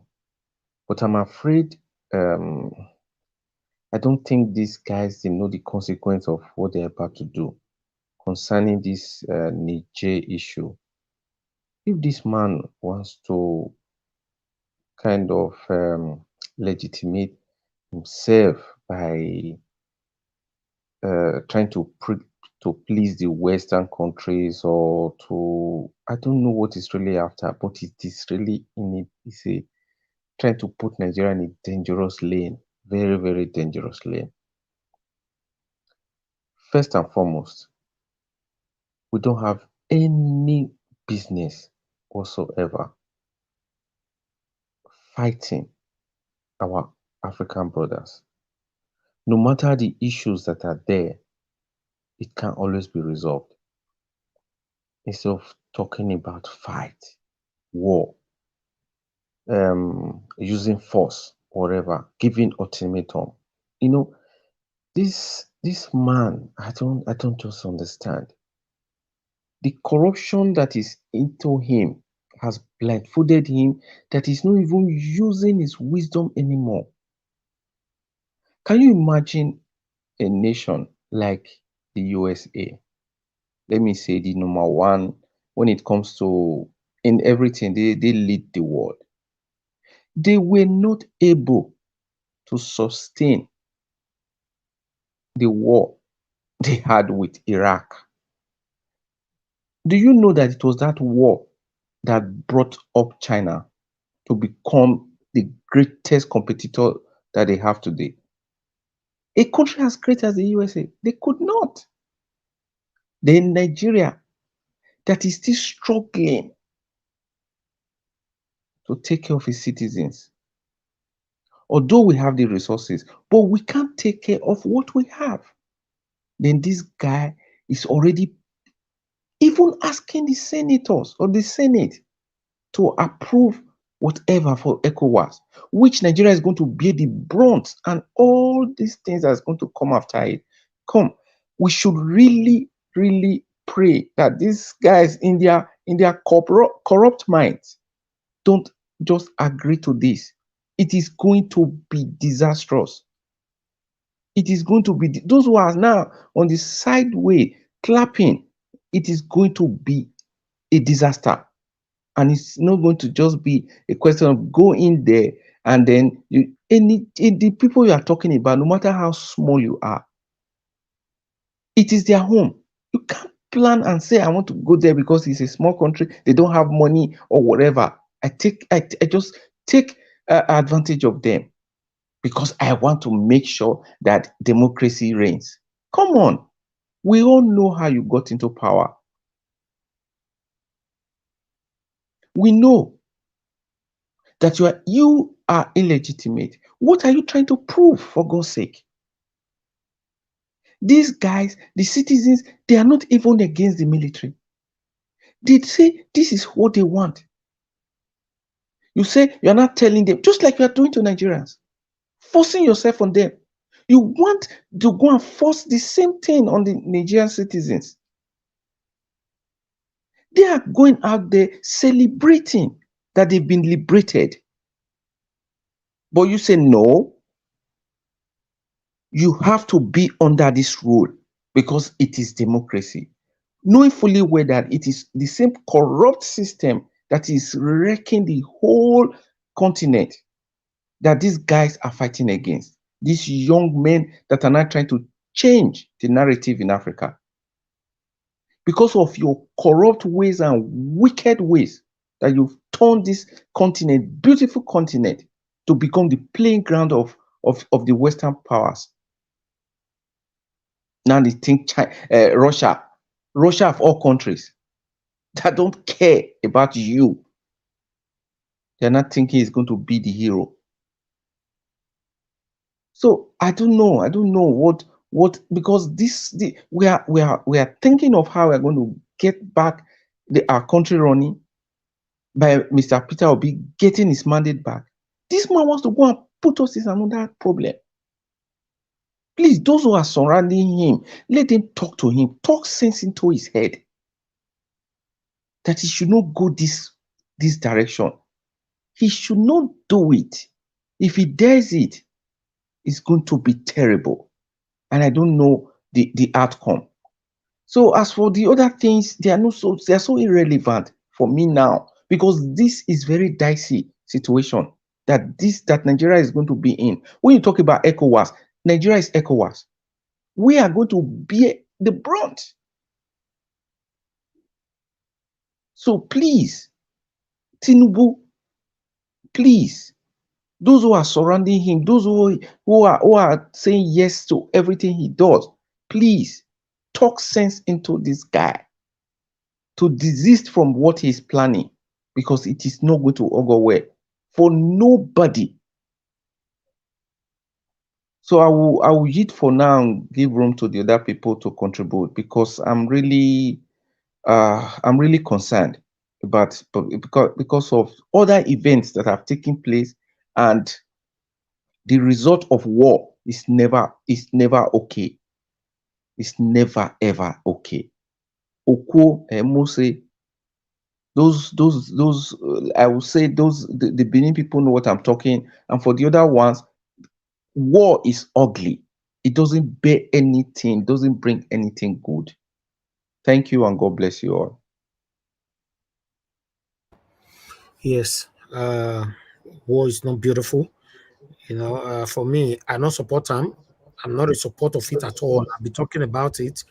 I don't know why they want to do this.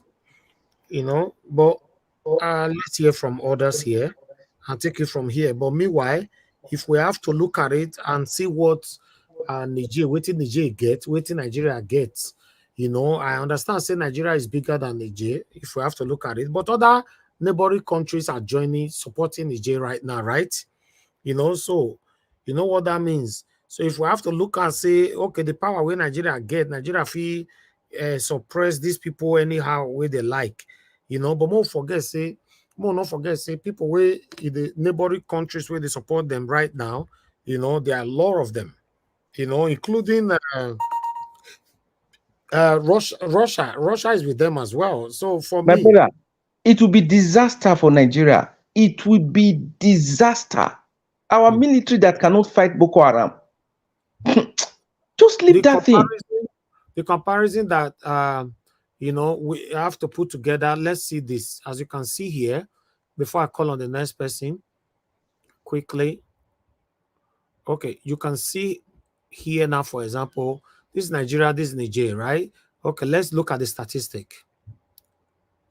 You can see now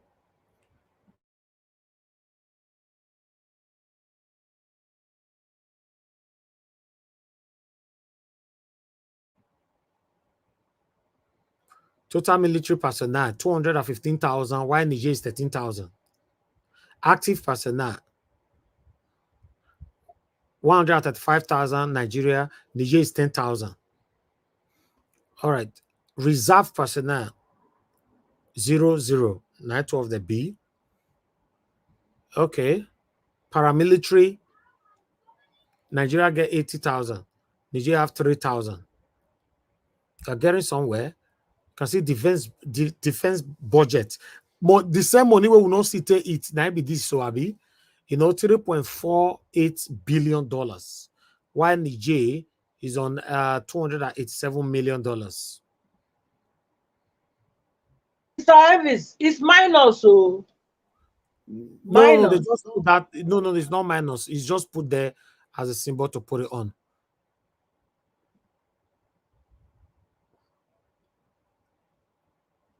You see, let me take it back a little bit. Okay, this is what you are calling minus. No, it's just a symbol to put there, to make the number move on. It's not a realistic minus. Okay, tanks.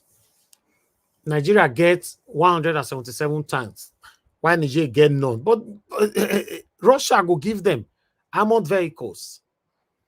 Nigeria get 15,748, while Niger gets 728. Self-propel, 30, Nigeria 0, Niger. Third artillery, 339, Niger 0. Rocket projectors, Nigeria get 37, Niger 0. Total aircraft strength, Nigeria get 144, Niger get only 16. Filters, interceptors, 38, 2. Transport, 25. Trainers, 28, 0. Special mission, 6, 2. Tanker fleet, 0, 0. Strategic bombers, 0, 0. Russia go give them this one. Total helicopter, 52, 7. Attacker helicopter, 15, 1. Total naval assets, 136. Landlock, okay. Aircraft carriers, 0, 0. All right. Helicopter carriers, 0, 0. I never see anything. Frigates, 1, 1. Okay, 1, 0. Destroyers, 0, 0. Converts, 0, 0. Submarines, 0, 0. Patrol vessel, 109, 0. Mine warfare, 20. Nuclear weapons. Russia go give them this one. Okay. They go. It's not gonna be like say person not gonna talk. Now see, so I thought I should bring that in for us to just have a rough estimate. This one was actually posted by Dele Momodu, so I thought I should bring it here for us to see. But one thing we must not forget is that most of the weapons where they show say Nigeria get for there, I can guarantee you say 65% of them not they work again. It does square. 65% of everything where they choose just now. Now on receipts, they get that permission from receipt when they buy. They don't have it. Exactly. In a receipt, exactly in a paper. Now paper now we get them. Many of them don't. Exactly. Even the one where is still even they are available. Many don't spoil. They don't.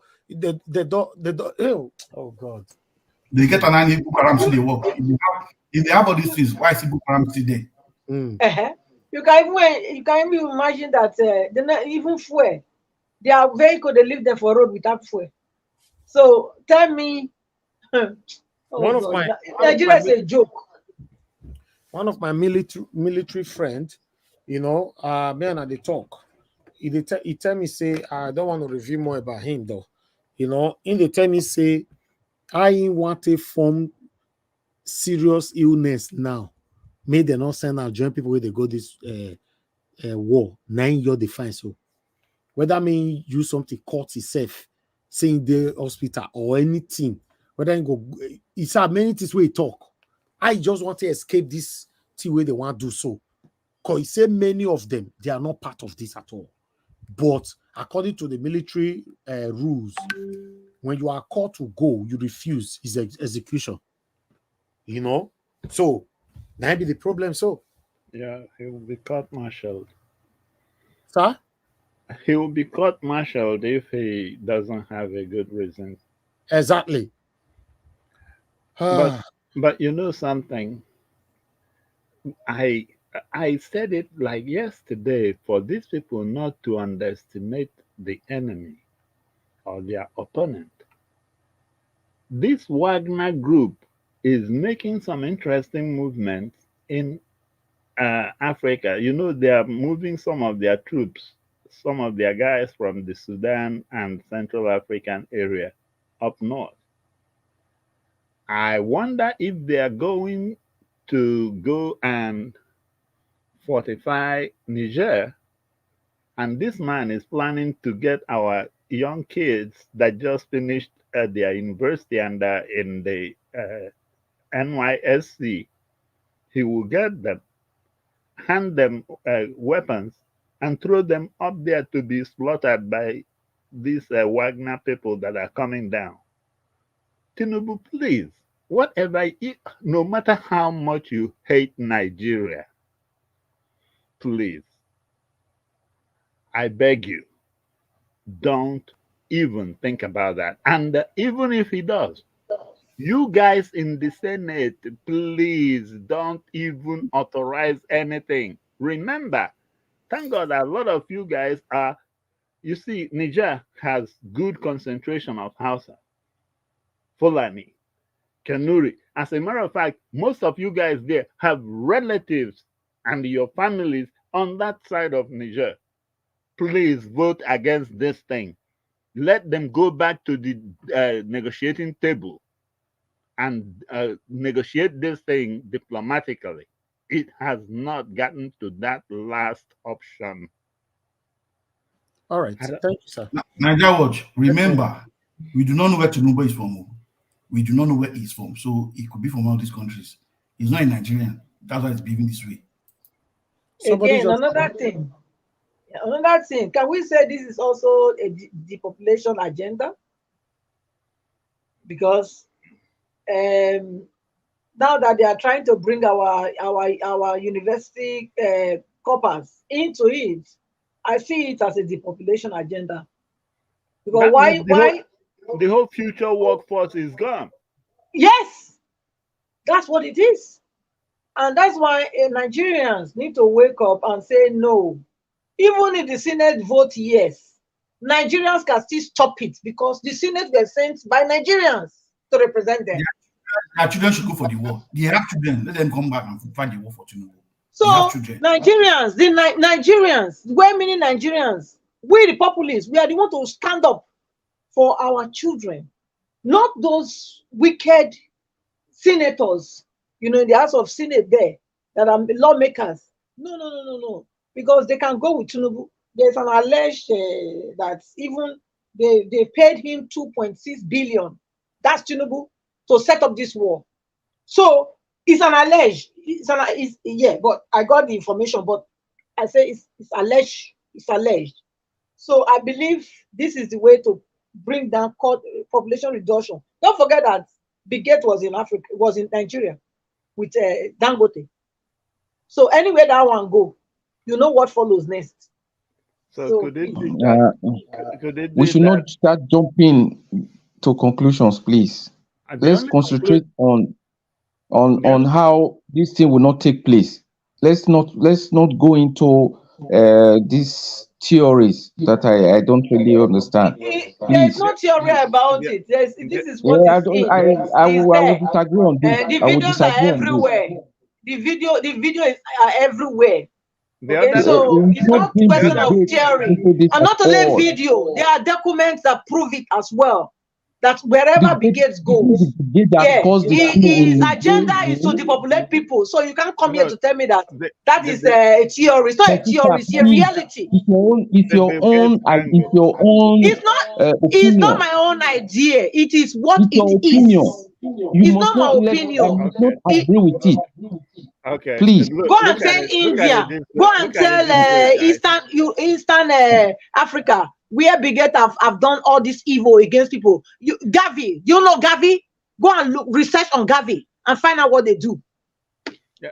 There's something I want to say to the northern. That is your opinion, my sister. Northern senators in Nigeria.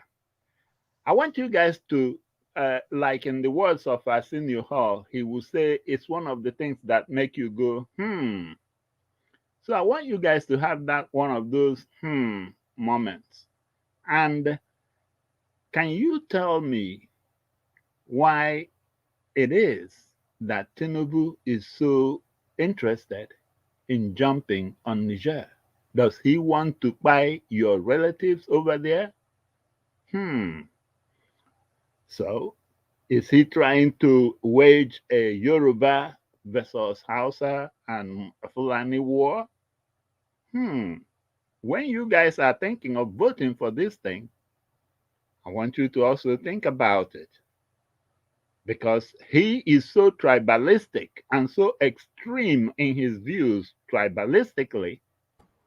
All right. You guys might want to think about it. Francis. Thanks. Thank you.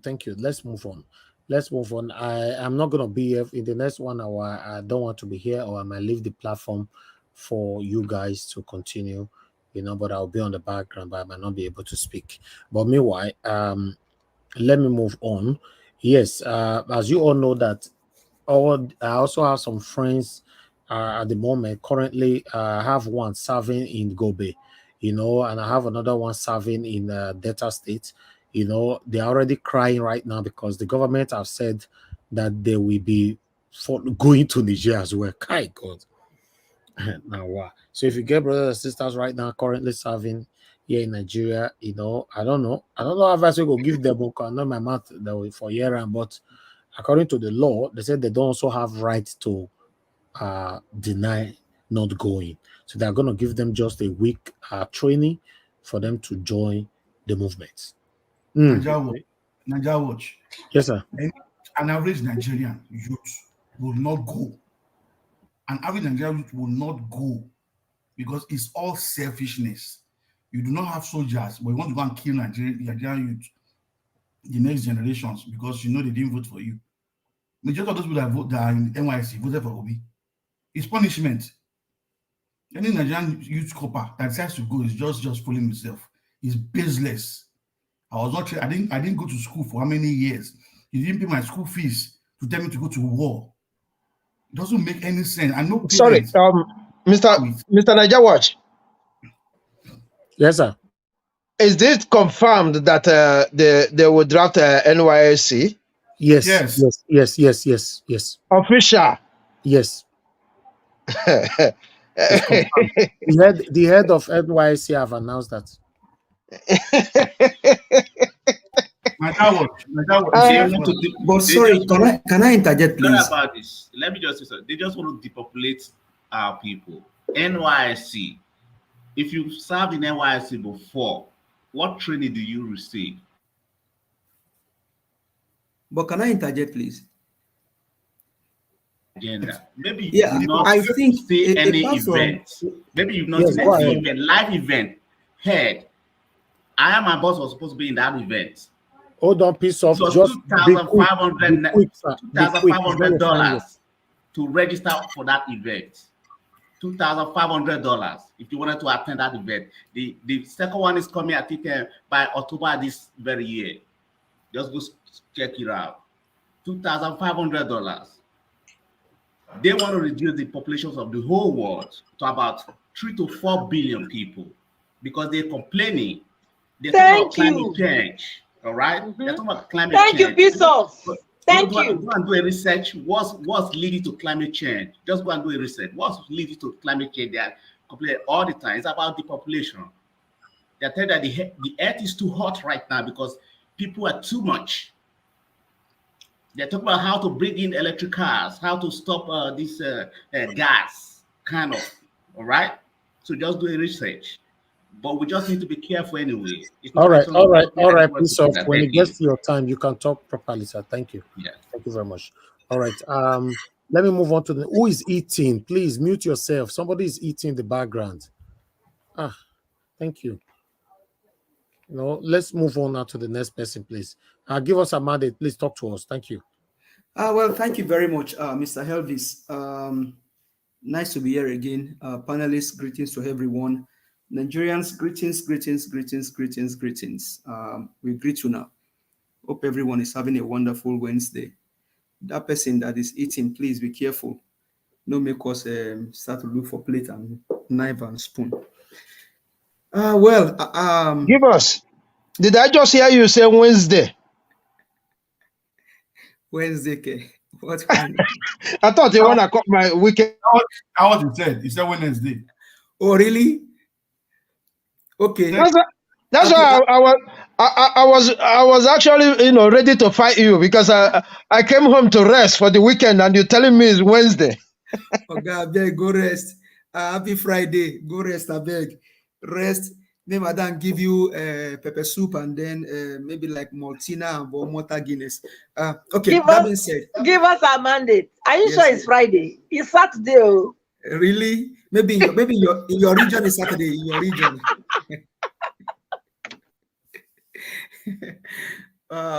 Well, thank you. When it comes to this war thing and all that is going on, I just feel surprised that the country where there's that is the capital, the poverty capital of the world, is going to fight a war. Do they know how much it costs to finance war? At least Madam Parisha told us yesterday how much Zelensky is going to be paying back in debt once the war is over. Although even though it's not funny, sometimes it sounds myopic and crazy. What these political dealers, like Mr. Felix would say, they are dealers, they are not rulers, they are dealers and not leaders. What they are doing, because how can you think of a sane man saying that you want to send the NYC youth corps members to go fight war? These guys went to school. They've not even, oh man, stop this nonsense, Tinubu. Stop this nonsense. We just gave you an advice yesterday. Pick Sheyi, your daughter, your wife, all of your surrogates, pick all of them, and you guys add Tony J. Mr. Elvis just showed us how many tanks we have, shows us the number of helicopters, and what we have as armory. So pick yourself and your family and go fight the war in Niger. Nigerians, we are not ready for any war, and we will not allow the West to depopulate our people. If that is the agenda, it's going to fail. It's going to fail. Because you cannot, okay, Dangote recruited 11,000 Indians to work in the refinery. But Nigerians have high rate number of unemployed youth. So why couldn't Dangote employ these people? I mean, if Dangote employ 11,000 youths, from what we have as a number today, it could have reduced to a certain number. But it wouldn't do that, but rather went to India and then recruit 11,000 Indians. Wow, that's a lot of people. So all of this depopulation, global warming and everything, please Tinubu, don't let our people be used as a bait or as scapegoat or as, no, you cannot do this. And that's why we keep telling you, you need to think and stop these shenanigans that you are doing. If you must go to Niger, let Sheyi be one of those that will be going to Niger. Let your wife follow. Wasiu Ayinde, let him be one of those that will be following them. I mean, if Wasiu Ayinde lead the band, he will be singing for you guys. This is nonsense. So sad, so painful.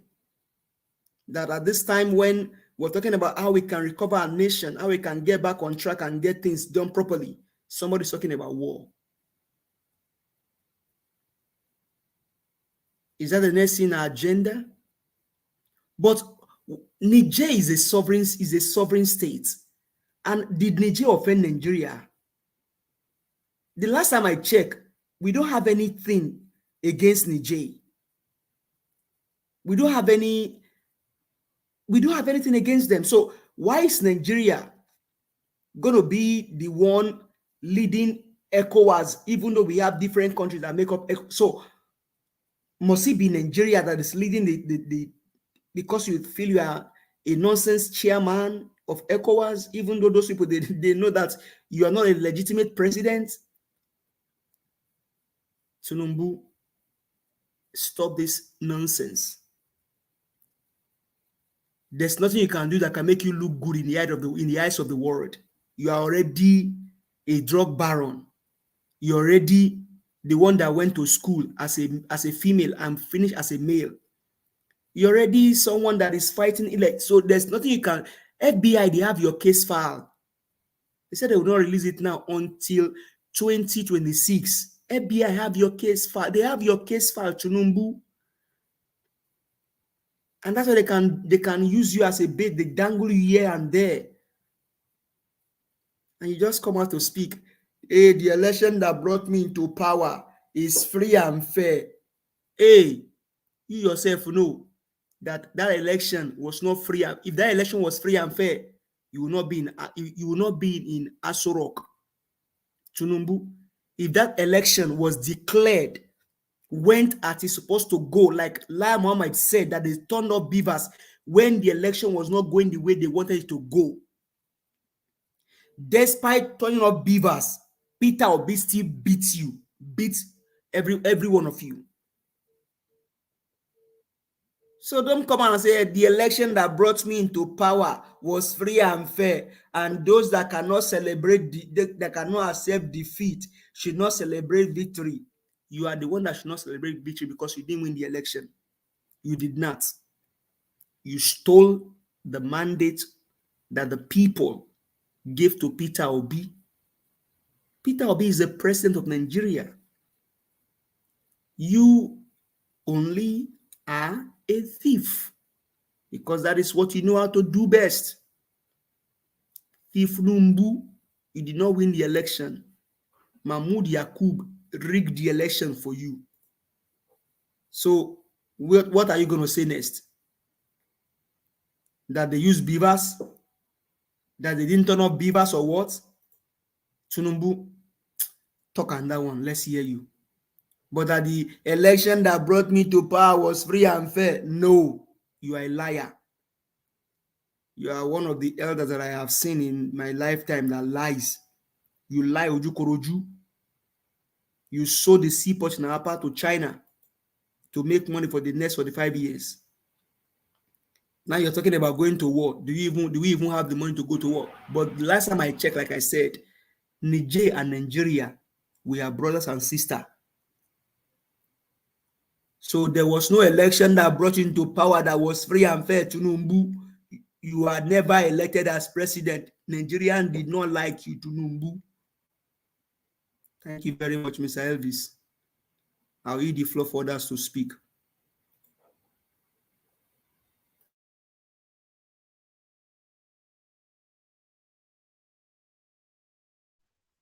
Mr. Elvis, are you there? I would think so. He said okay. 1 hour time. Okay, otherwise let the next person go on. I think the next person should be Peace off. If that's fine. Okay, can you hear me? Yes, we can hear you loud Oh, and clear. thank Go you. ahead. Yeah, Thank thank you. you, panelists. Thank you, viewers and listeners. I want to take on the first regards to Asari Dokupo's comment and with Shehu and Deji. Sometimes I don't want to talk about Asari Dokupo because I know it's just a kind of it's a distraction, and I mean he's gained so much. Uh, he's become very very popular, So that's his way anyway. From the very beginning, if you're somebody who knows him before, he's very rude, and he can say anything, even some of the things that he can't do, he can still say them. So it's just because of the way the country is, that he can come out. I saw a video where he was dancing on the street of Abuja in support of Tinubu. Yeah, it's really twerkery for Tinubu, but I don't think he's going to be able to take Tompolo's contract because Niger is not about Asari Dokubo. If he was going to be given the contract in the first instance, he would be giving. And if you listen to him, you will know that he would never be given such contract in Niger Delta, believe me, because it doesn't even show up in Niger Delta's meeting. So why is it good? When that contract was being discussed, he wasn't there. So how come he never got the contract? Because he's not even allowed to attend Niger Delta's meeting. So I just don't want to talk about him. Although Deji will say, "Oh, he wants to collect the contract," he cannot, oh, unless you don't know who Tompolo is or who Niger Delta. Well, Asari Dokubo is he's very active. He's a big boy, no doubt about that. But when it comes to the whole of Niger Delta issue, forget it. It's like he's someone that is like under suspension because he was part of some certain activities that he was not supposed to be part of as a Niger Delta person. So that's just for that. Now, regards to the Senate, Tinubu tried to seek approval from the Senate. Well, uh, I can't predict this very Senate. They are his boys. Almost everyone, just few of them that are not his boys. And then you never can tell if they will take this risk. But one thing they should understand is that they shouldn't even think that this country, Niger, is low in it. It's not possible. I don't think that. I saw a video where they were protesting and they were waving Russia's flag. What does that mean? It means that Russia is backing them, somehow, And then if you look at the people who took over from the government, they were trained by the U.S. military. How come almost all the countries where U.S. train their military, they have a coup? So, and as I've earlier said,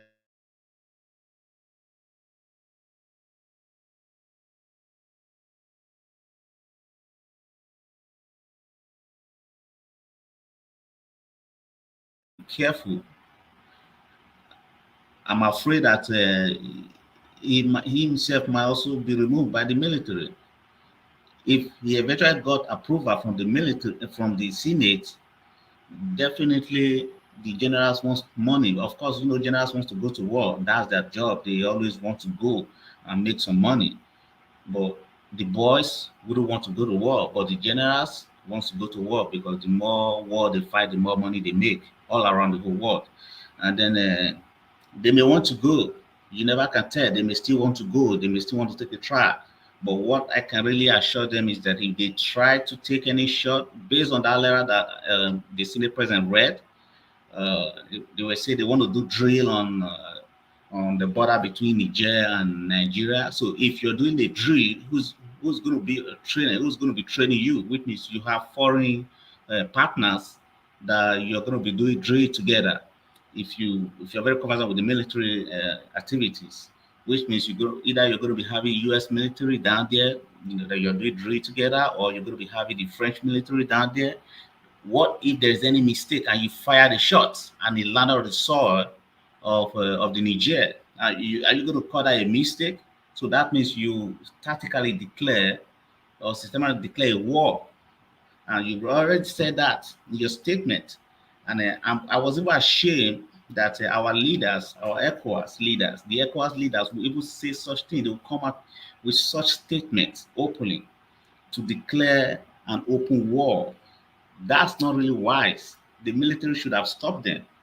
But that's really not how to do stuff. You don't just come out to declare an open war against a country that never hurt you, or that just because they are trying to protect their country, protect their citizens. So you don't declare a war against them. So if you're declaring a war against them, what if their people are in support of the coup? So what are you going to say? Are you going to enforce your own will on the people? Or I don't understand how these things, how they want to do it. As far as we can understand, a lot of people, a lot of the citizens of Niger are in support of the coup. So if they're in support of the coup, you don't teach them who to rule them. You don't tell them what system of government they should be running. It's their life. If they feel that the military is better for them, that's okay. Allow them be. So don't say, oh, you want to enforce your will. What's really happening? Nigeria is the target.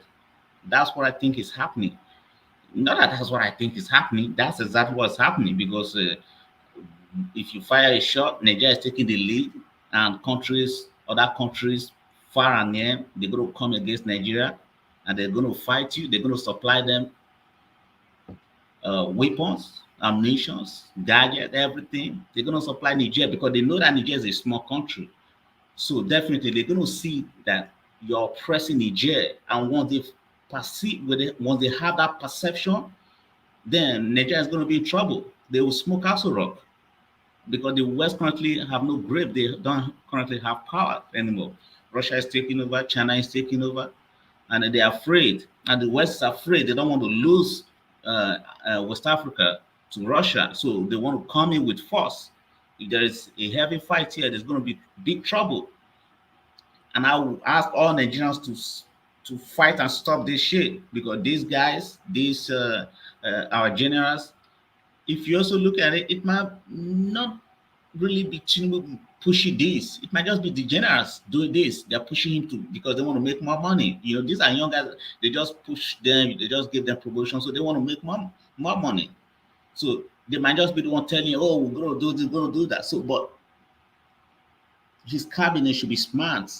People around him, they should be smart enough to say, hey, we're not going to take this route.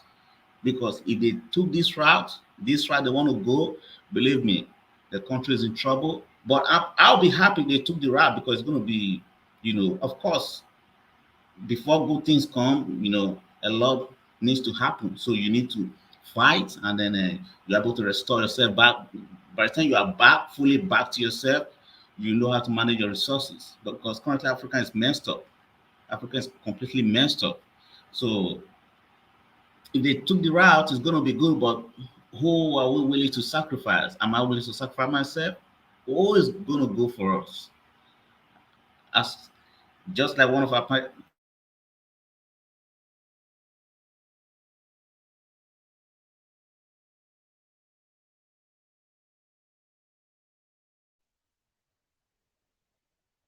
Hello. Just Okay. finish from the school. Excuse me, sorry. Your network was breaking, so we couldn't hear you. Continue. Thank you. Oh, thank you very much for notifying me. Yeah, like as I was saying, and just like one of our panelists was saying, that they want to train the Nigerian military, said they want to train NYC, take them along to the war. I don't think any NYC members would like to go to that war. You want to go shoot a gun in Niger, really? How much are going to pay you? So I don't think that's going to happen, but I don't think they will succeed in regards to that. That shows that they don't even have personnel. If they say they're going to train NYC, it means they don't have the personnel to actually even take on Niger, which means they're going to lose big time if they take the route. They're going to lose big time. So they should be very, very careful. And if they took that route, believe me, we in the southern Nigeria will just be happy and we'll take care of ourselves. Believe me, I'm ready to ensure that Nigeria does not exist. If they took that route, it simply means that the people who are ruling us, they are just bunch of different kinds of minds that don't know nothing. They don't know nothing. They don't know nothing. Why would you take such routes? So, and Mr. Piso, and you know what they said? They actually said that they would train them for 3 weeks and send them. Can you imagine? Is 3 weeks enough to train anybody? Is that not suicidal? Yes. You see, any copper that goes for this war had in mind to join the military before. Any average copper that intends to join that war had the intentions to enter the military before and never had the chance to go into the military. No insane Nigerian. But how about if they are not given that opportunity to decide whether to join or not? Sir, they are giving you 2 weeks to go home and come back. And what about the duration of the training? Is 3 weeks enough to train somebody for something like that? The 3 weeks you do in NYSC, you're not doing anything military apart from marching. You're not touching. Okay. But now they said they are going to train them for 3 weeks and send them to the front. Can I come in here, please? Like you said before, they are trying to reduce population. Yeah, you see, like the first speaker said, anybody who goes to that war from the NYSC, is aiming to be a military, because the NYSC, there is no commitment from your side. This is something, if you like, you go. The only thing that they can withhold is your result. It's not more than that. So, listen, Nigeria has not been fighting, and Nigeria is not, at war right now. If you are at war, right, and you need your citizens to, join, you can conscript people into military. But right now, Nigeria is not at war, so nobody will be forced. Good, nobody will be forced right now. But if this thing he sent to the Senate, if the Senate approves it, then officially he can force you to go in to be drafted. No. That is nonsense. Absolute nonsense. If you want to go to that, if you want to go to that, you want to go. You cannot come up. Who gave you the power to even make that law? Is it not the same citizens? No, the Senate. Did you see what he sent to the Senate now, asking for that authorization for war? That's war authorization. Yeah, he can authorize them. The Senate can. Not he. Once the Senate, once the National Assembly. You don't get what I'm saying. Once the National Assembly authorizes it, the commander-in-chief can fight that war anywhere. Yeah, he can fight the war. He can fight the war. Wait. But before you start a war, any way he sees fit, whether it be grabbing those guys in the NYSC and forcing them to be drafted immediately, any way he sees fit. Once the National Assembly you're saying this as if Nigeria is at peace. You see where you're saying this, right? Where you're saying this is places like Ukraine. All Ukraine agrees, right, that what Russia is doing is against the interests of their country. So they are in uniform. In Nigeria, except if they are fools. If they feel, I think this is how I say it. I think if they feel that the national security of Nigeria is under threat. Exactly. If they feel so, then it's just my opinion. I don't know. And when you say if they, remember if they, who are they? That's the who are they? You are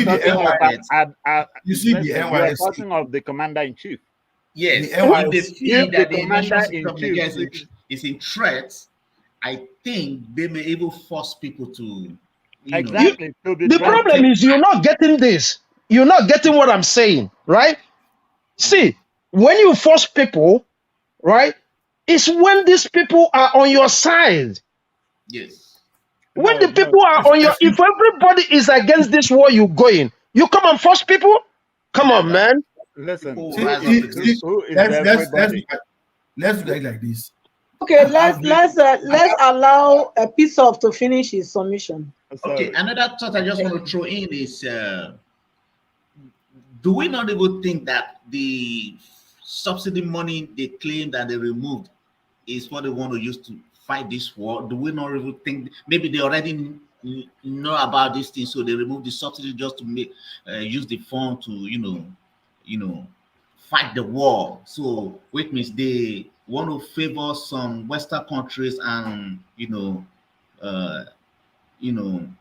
at no, it's not. Just think about it. Like I said before Tinubu got into power, he was going to France. Nobody monitored his movement to see what he was doing there. This man is dubious. Anything that will let him have money on his side, he's ready to do it. That's the kind of person he is. So he doesn't care. He doesn't mind promises some money to the Senate, and which the Senate will say, okay, no problem. They just need to sign. So yes, we agree. It's money, exchange money hand. Once they have an agreement that, okay, this money comes to Senate, let us go to our war, they will make money from the war while we suffer. That's what the rich are doing. And then the NYSE, they are trying to plan. If they give them 2 weeks to go and come back, I can bet you majority of them won't come back, because Nigeria on its own has not done anything for any youth. People went to school, spent money, and you are telling them tomorrow go and waste their life in a war that does not concern them. And like I said before, anybody that had interest to join the Nigerian military with all joy will go there. Okay. Well, thank you. Piece of, are you finished? Are you through? Yeah, other people can just take over from there, Okay. I'm still here. Yeah, thank you. Okay, thank you so much. Mr. Shooks Obubwezi, you've spoken before, haven't you? No. Okay, you haven't spoken. Okay, please. Okay, speak to us. Thank you. Welcome. Okay. Yeah, good evening, madam. Good evening, Mr. Elvis, and everybody watching us. Good evening, those on the comment section.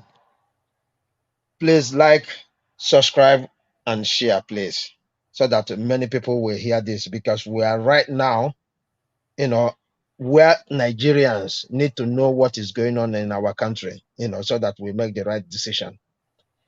Yeah. I would like to start with the case of Asari Dokubo. I don't know. It's a Deji. In as much as he did well today, I'm not sorry for him, because he is the man who betted, I think, $10,000 if Obi can come out third position, or something like that. I don't know, but I say when we continue to say this here, that that cup or that spoon you use in feeding somebody, you will also feed from that. Nobody knows who is going to be tomorrow. Today, Asari Dokubo is more powerful than Deji, whether we like it or not.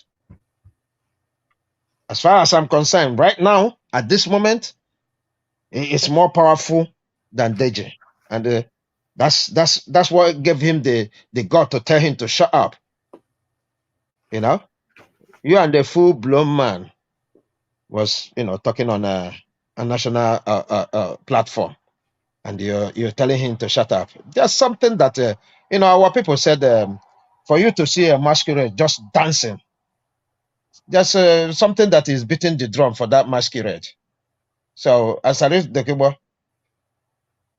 I know it might not last long, but as far as he is now, he is on top of people he believes he has a scores to settle, and that's how Nigeria works, because there's no rule of law, and that's why the likes of Asari will come up, and threaten, and nothing happens.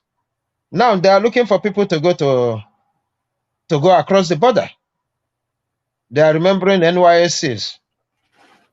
And yesterday, if you interview Asari Dokubo about NYSCs being important to Nigeria, he will tell you his opinion and tell them to go to hell. They are nobody. But today they are looking for people So it is those things we keep saying, that until we come together to see wrong thing and say it's wrong and demand that it stops, it's never gonna stop. And of course, it's Asari and the southeast today. Tomorrow it can be Asari and the south. We have those kind of situation in the past. You know, we've had these situations in the past. You know, so it is what it is, and it hurts because you're looking at somebody, you know, that should be nobody in standing of things. I'm not just saying just Asari. There are many in Nigeria. There are many. And before you know it, the government will elevate the people and make them known, make them popular, make them speak. Whether they do it, you know, the way Aguado is doing it with Asari now, or you go and kidnap the person and put him or her in prison, that is exactly what we're talking about. We have so many of them. And one thing Nigerian government has never known how to do is how to, you know, behave towards these people. Because it's either you want to call them on the round table, or you do as if you don't see them except when they cross the line.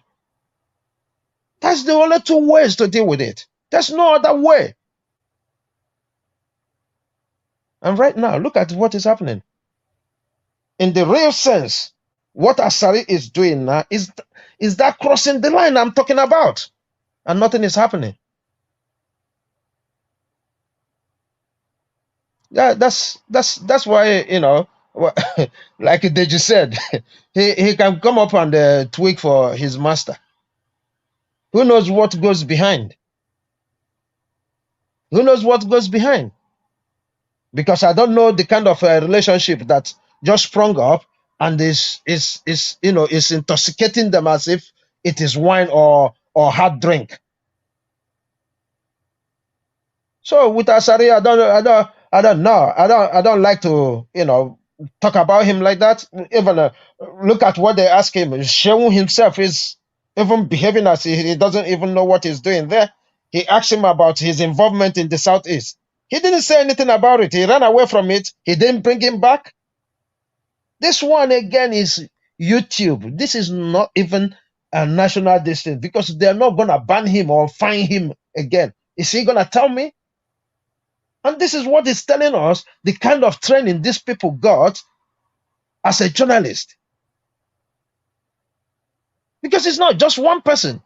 Thank God for Rufai, who can, you know, grill you if you have the time and make sure you answer it. Because you don't ask questions just for asking sake. When you ask question, the person, because you know the importance of that question. I mean, you don't tell me that Shehu doesn't know the meaning of Asari saying that his boys are in the southeast, and he got opportunity for him to confirm it, to say, actually, my boys are there, this is what they are doing, and he missed that opportunity. That's the only anger I have in that interview, because that is a missed opportunity to understand what is actually going on in the southeast. Because he cannot be somewhere and just make a statement that my boys are in the southeast. And the journalists, I don't know if they tried their best to get him on national TV and he couldn't come. But Shehu, you have an opportunity and you missed it. That's the only thing. When I you know, he start blabbing away from that, and that's what makes Deji as well to get angry and to come inside the conversation.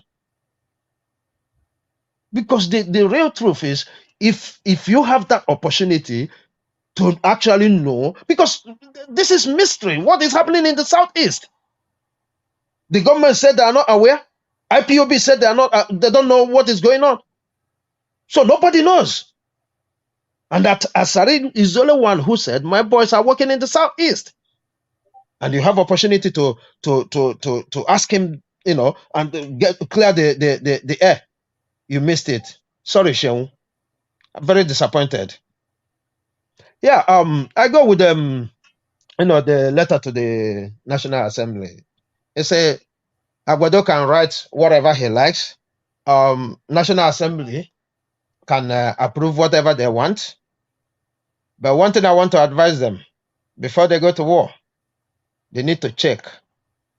Because for you to win war or to lose war depends on your citizens. If your citizens, no matter how powerful you are, even American today, if the citizens don't support them, they're going to war. They're going to lose it.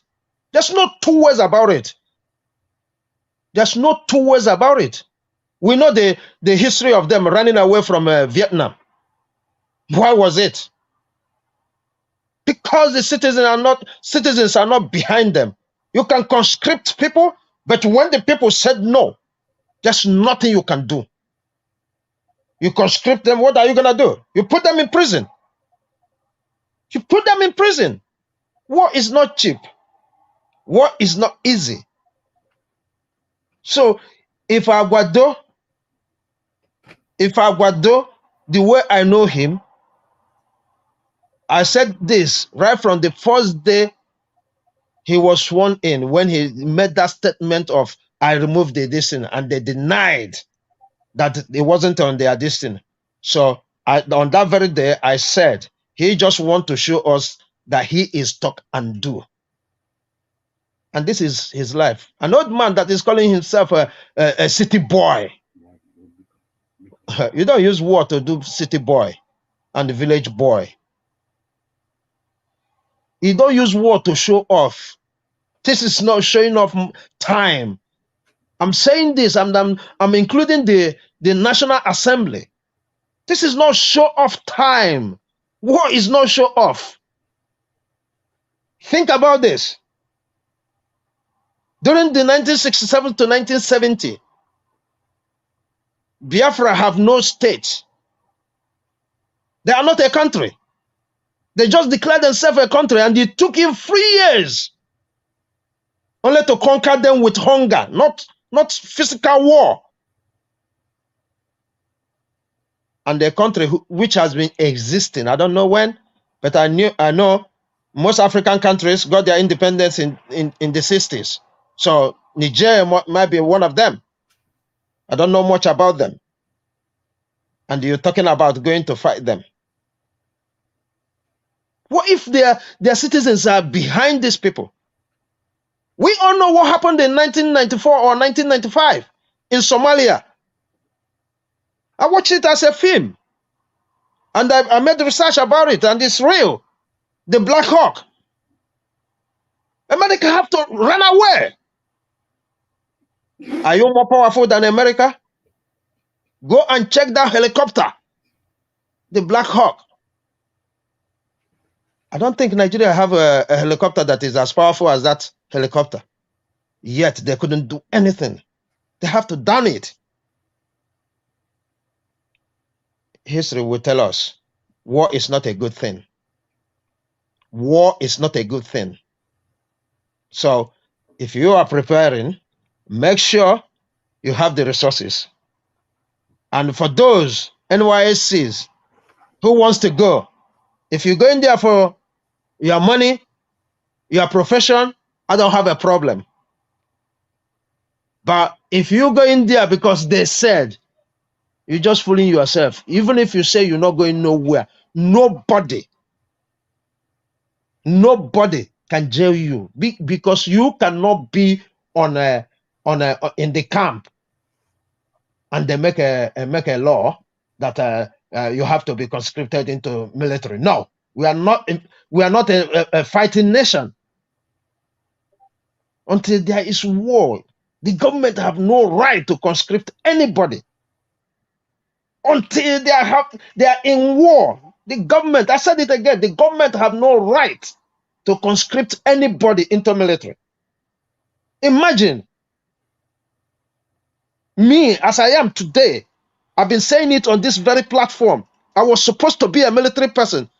Are you telling me if I'm in Nigeria when they refused me because I was an Igbo man during that time? And you're gonna tell me today that you're gonna conscript me? I better die in prison. I think you should round up now so that we can give other people opportunity. Okay. So that's what we're talking about. I better die in prison or even direct from them because I resist than go there. So anybody who is in a NYSC that is talking about going to work is their choice. Okay, so yeah, just gotten you. Okay, I was going to just make a suggestion, please. Okay, just make a suggestion and then continue. Give us another 5 minutes. Yeah. Okay, my suggestion is to the National Assembly. This man has sent you a document. Well, the Commander-in-Chief. He has sent you a request for you guys to support this move in Niger.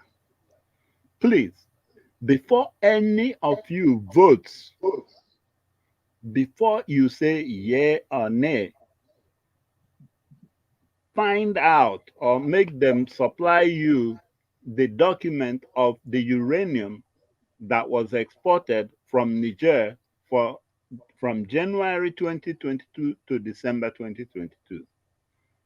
Find out how much that uranium sells in the market, and then how much France paid them for that same quantity. Then you will know that this is not a war of moral going to restore morals in Niger. So we are not going there as the Allah or as the God of Niger. We are going there based on some selfish and, I guess, ignorant people that are leading us down there. Because if such thievery, if such theft were to be practiced on Nigeria, I would not be happy either. And I would not be happy at any president that condones it, that gives them that room to be doing that. So I will, in fact, the military is 100% in order, because this man definitely is, he was just stealing from them. Of course, I'm quite sure that he must have some money stashed out in some estates in France and everything where he will plan to go when he leaves. But the military guys are not taking it. And you guys should not blindly go to war with people that are supposed to be our brothers. And those our brothers are being forced into modern day slavery. Do you know how dangerous that uranium is? Especially, go to Niger and ask them, especially from those areas where they get mine the uranium. They will tell you about a bunch of people that die from maybe some residues of that thing. They suffer all this, and then they get it, and then these people give them peanuts. And then tomorrow they overthrow the government that's doing it to them, and you want to go to war to force that government back to them. I have no idea. What I'm saying to you guys in the National Assembly, please look before you leap. Yes, Tinubu is your party guy, no problem. But in this one, somebody has to draw the line somewhere. In this very one, draw the line somewhere. And especially you northern senators and reps, look in your family background and tell me if you cannot see one or two that has a root or something, a link in Niger. Why will you be going to go and buy your own brother, your own blood, against from the orders of a drug baron that probably is high on drug when he's offering those solutions. Let me not be angry, but you guys should act as the diplomats you're supposed to be. Use serious diplomacy. As a matter of fact, call the one that is, send people there. Let them get the military hunter and then get the one that he has in house arrest and sit them down and ask them these questions that I just posed on how much uranium was sold and how much money they were given. From there, you will see the truth. Please stop acting blindly and stop. Whatever you do, don't take our children over there to go and buy. I mean, don't spill Nigerian blood on this nonsense. Come on, we should be talking about serious issues with our country and not this nonsense that doesn't even rise up to the level of anything.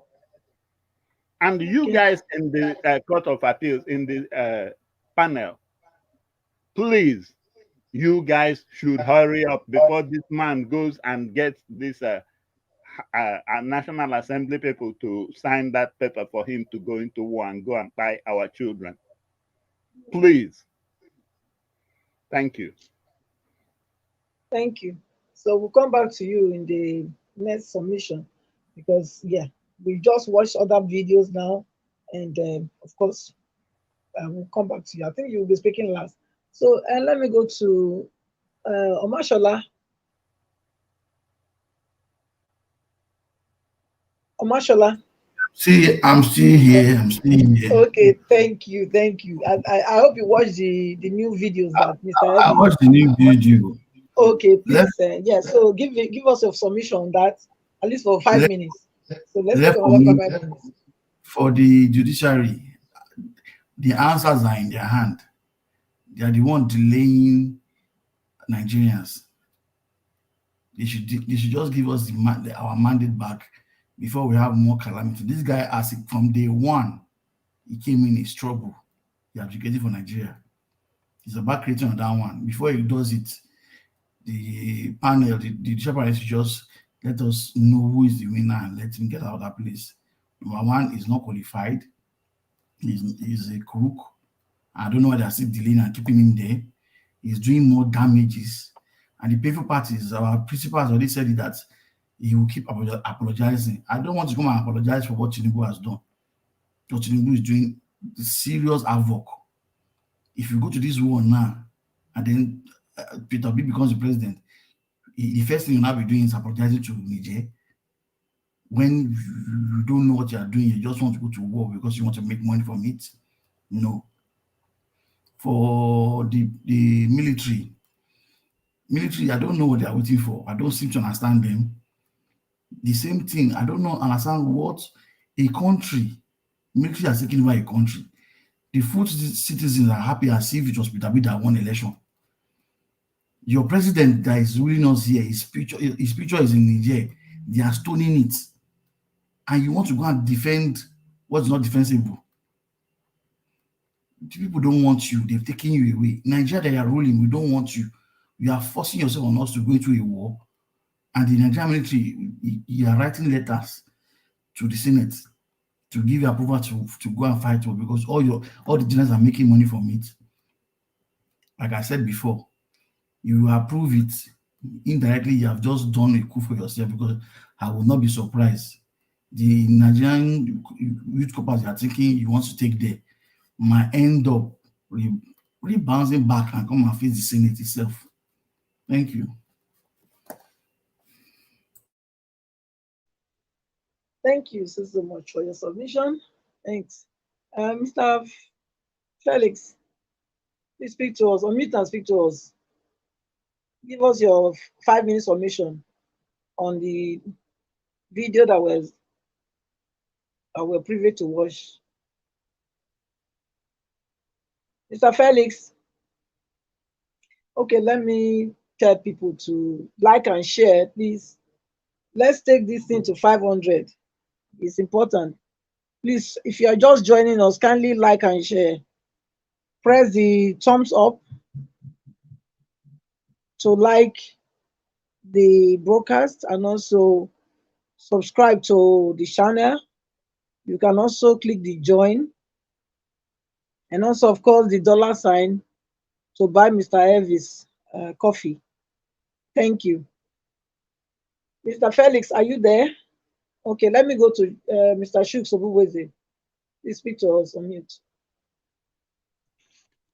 Yeah, thank you, madam, once again. Thank you. It's a net media. He just said everything. I don't know why. The only thing he missed is talking about re-election. They keep misusing this word, the re-election and rerun. I don't know why because even the mainstream media, they keep using that word rerun. I don't know what they mean by that. Rerun, you have to have a reason, something like nobody made the criteria, something like that. That's called a rerun. But if they are talking about cancellation, we can understand it. Just because I understand from what he said, he said on that video that the Obits team has proven that this election did not hold according to the constitution or according to stipulated rules by INEC. So if that is what he's saying, there's no any other thing other than cancellation, because that cannot be said to be rerun. So if they're gonna do a rerun, a cancellation, they have to make it clear why they are canceling that.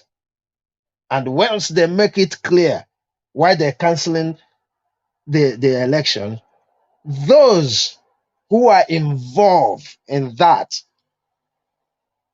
needed to be held accountable. It's as simple as ABCD. That is the first requirement the judges must meet. They must meet this requirement that they will give an order for everybody that is involved in that. Because once the judges said, hey, we found out that this happened, the only investigation the police need to do there is, to get those who are involved in that. There's no any other investigation if it happens or not, because it's coming from the judge. So the judges, whoever that is announcing the cancellation, must make sure that he pronounce those that are involved to be, disciplined. And again, if the judges or the court sees it through, they need to tabulate the results.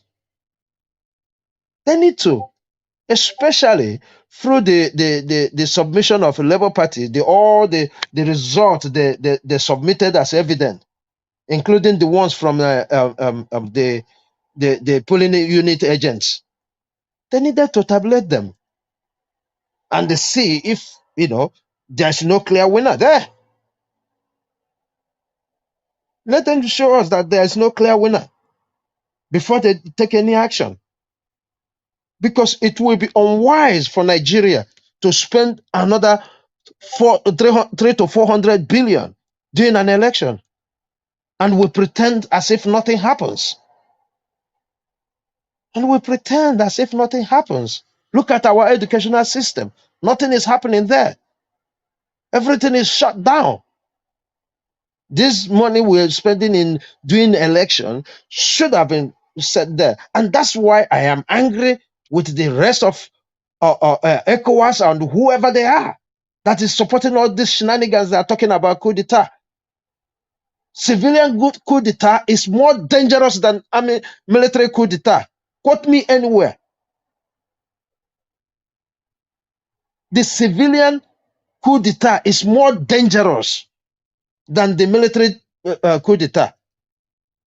Because apart from those few people that will be on the firing line in military coup d'etat, There's nothing again. Everywhere must remain calm. We saw the likes of Igboho. I mean, sorry, not Igboho. What's this man that is MC Oluomo? We saw his likes. We saw the likes of Asari Dokubo. These are civilian coup d'etat, and they're still terrorizing people on the street. I've asked this question. There was coup in Guinea, Conakry. How many people by? None. There was coup in Burkina Faso. How many people by there? None. There's coup d'etat in Niger as we speak now. How many people by there? None. Official numbers that by during this civilian coup d'etat on 25th of February in Nigeria, over 80-something people died. Officially, because you and I knows that once they say official, it's more than double. It's more than double. So people can see where I'm coming from, because some people will be there telling me, why you don't even know what you're talking about. What you're talking about? The military is the worst. Military is. I mean, the worst civilian government is better than the. Who told you that? It's a lie. It's a lie. There's no truth about that. It's a complete lie. There's nothing like the best military regime is worse than civilian. Because if I can tell you now, the same civilians, the only thing the framers of that phrase have in mind when they are framing that phrase is because of the rule of law. But as we speak today, even the civilian regime, even the democratic regime doesn't obey the rule of law. So tell me what makes them better than the military? Okay. Sorry? Okay, yeah. Just round up so that Peace Off can speak. Okay. And then everybody Sorry. can then just continue to speak. Yeah, thank you.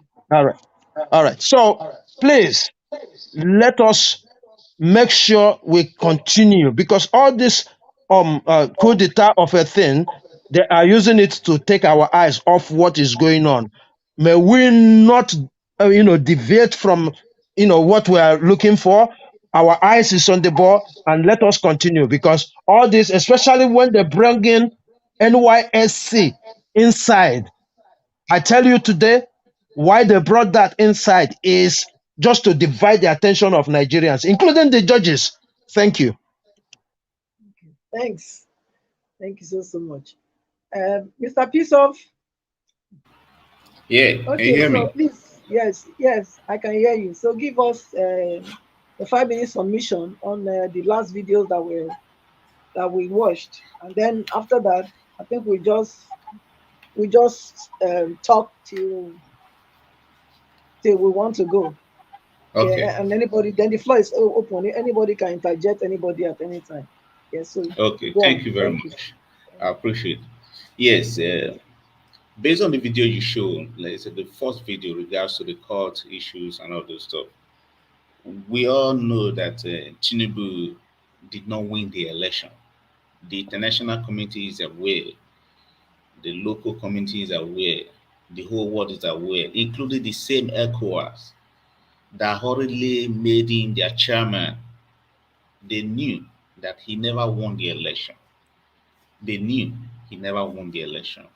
So for whatever reason that they even hurriedly made him their chairman is something that is really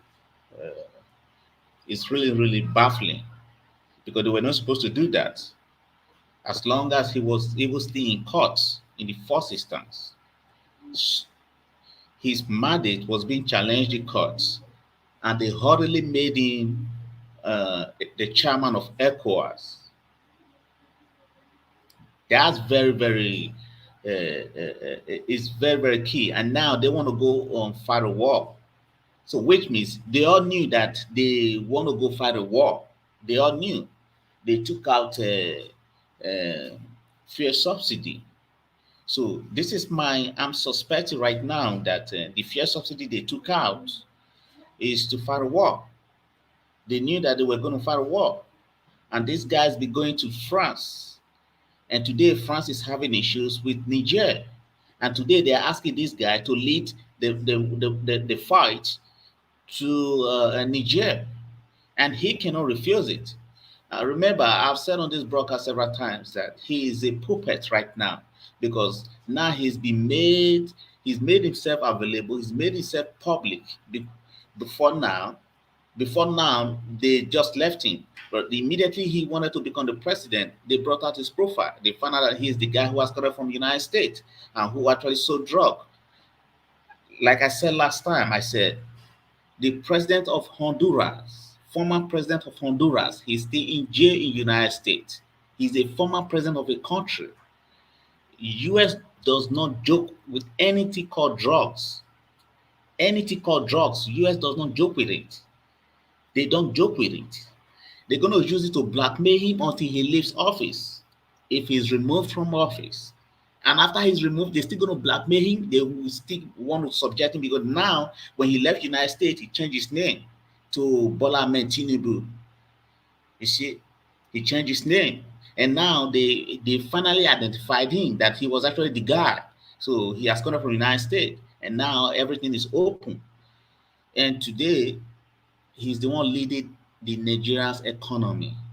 A whole big country, as big as Nigeria is, nobody, they could not produce any other person to lead them. It's a drug baron, a drug dealer. So I'm not going to tell the judiciary, I'm not going to plead with the judiciary to do the right thing. The law is clear.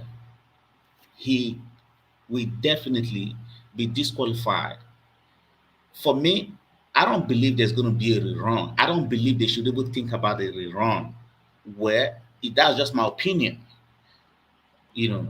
But I'm not going to accept a rerun. That is for me. I'm not going to accept it. If anyone says, oh, they want to do a rerun, I'm not going to accept it.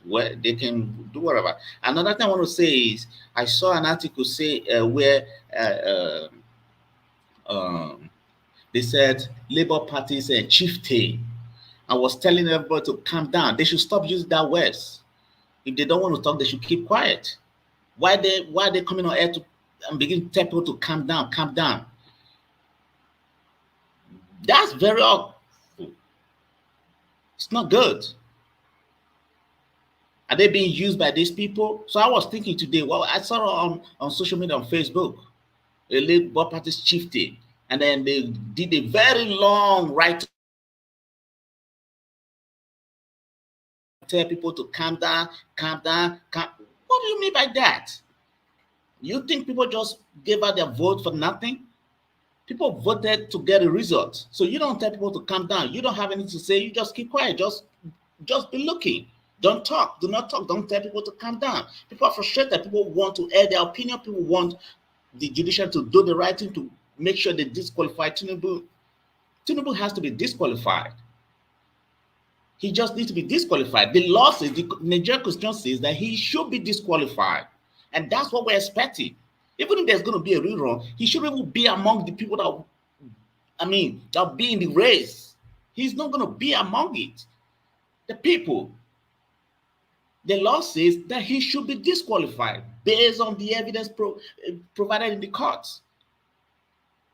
Forget about whether FBI said, oh, it's going to take the 2026 to release. Yes, they can say that because he's currently a president. So they may not want to release. Just because FBI said we're not going to release it to 2026 does not mean that his details is not in the public domain. His details are already there. If you run a background check against him, you're going to see all the details, everything he did from the very day he entered the United States. So FBI releasing such document just to make it like official, signed by a particular agent or by the head of FBI, is just for official purpose, just for official use only. It's not any other thing, not because people don't know his background or who he is, So when I hear people say, oh, FBI refused to, Who cares? Even if FBI refused to release his details, his data is in the public domain. What he did, and several arrests that he's been through. He's been through to several arrests in the United States. But before he finally left the United States. So we are asking that the FBI, the judiciary, to make sure that they invoke the law, because the Constitution is written in English. It's not written in French or in Spanish language. It's written in English. We read it. We knew what it said. The Constitution said, number one, you need 25%. Did he meet the requirement? No. So how was he sworn into the office in the first instance? He never met the requirement. What is the meaning of and? It's a constant variable. It does not change. It's constant until it's modified by the National Assembly. No one has the capacity to modify it, to change it. Okay. No one. So I'm just going to let my other panelists to talk, and why I'm still right here, to listen, and I believe that also people are listening, and people are also getting a lot, information. God bless you. Thank you so much. Engineer Francis.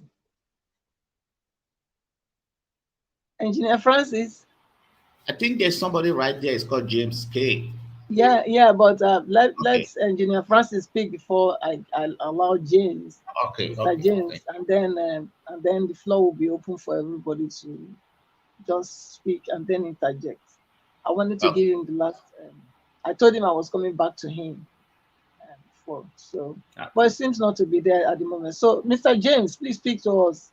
I hope you are abreast with all the videos and the articles that were shared today. And if so, please speak to us. I was not with you guys. I just came back from job, something like that. Okay. So I try to come. Okay. Okay, then speak to us on. Yeah, what I will speak about now is that because there is something going on social media. I've been seeing this for a while since this coup happened in Niger. There is a lot of controversy behind the coup, something like that. The ECOWAS and Nigeria president, they are president, because not my president. They are president, to be specific. He's trying to work with the West, because I know mailing will continue. You understand? And Tinubu is seeking relevancy. You get it? The election that brought him in that office, everyone knows. Even little childs know. They knew that election was fraudulent. Everything about that election is it's even more than coup. You understand? It's more than coup. To be honest with you, I think that would be the worst and the biggest mistake if they try to launch an attack on Niger, the whole West Africa, that region, Sahel region, will go into full chaos. All of us, from Nigeria, from up there to down Liberia, everywhere will have an issue. You get it? Because right now the bloc is divided into two. We have 4 countries in West Africa that currently the militaries are there. So those 4 countries, Guinea, Liberia, Guinea, Mali, Burkina Faso, and Niger. So they are working together. And I stand with them, because I think the kind of democracy we have right now is like I would call it a scam. You know, it's just a Western democracy. Like they just brought this democracy to us. Like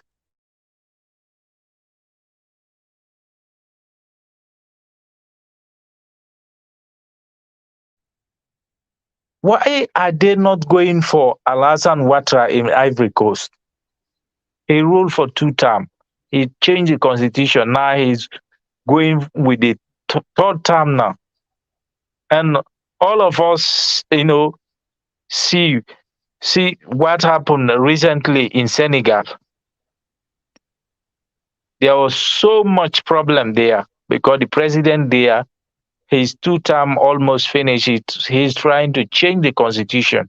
All those things are cool. Those things are cool. They need to address those issues first before ever they come to the military. As for me, now the military coup we are having in West Africa right now, I would say it's a liberation coup.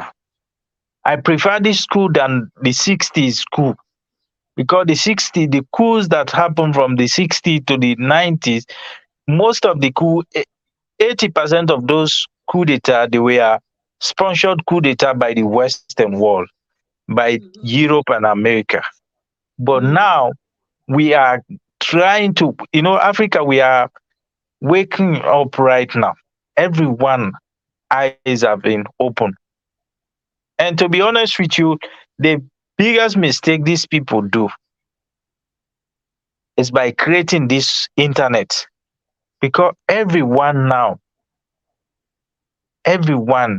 is getting like aware. Even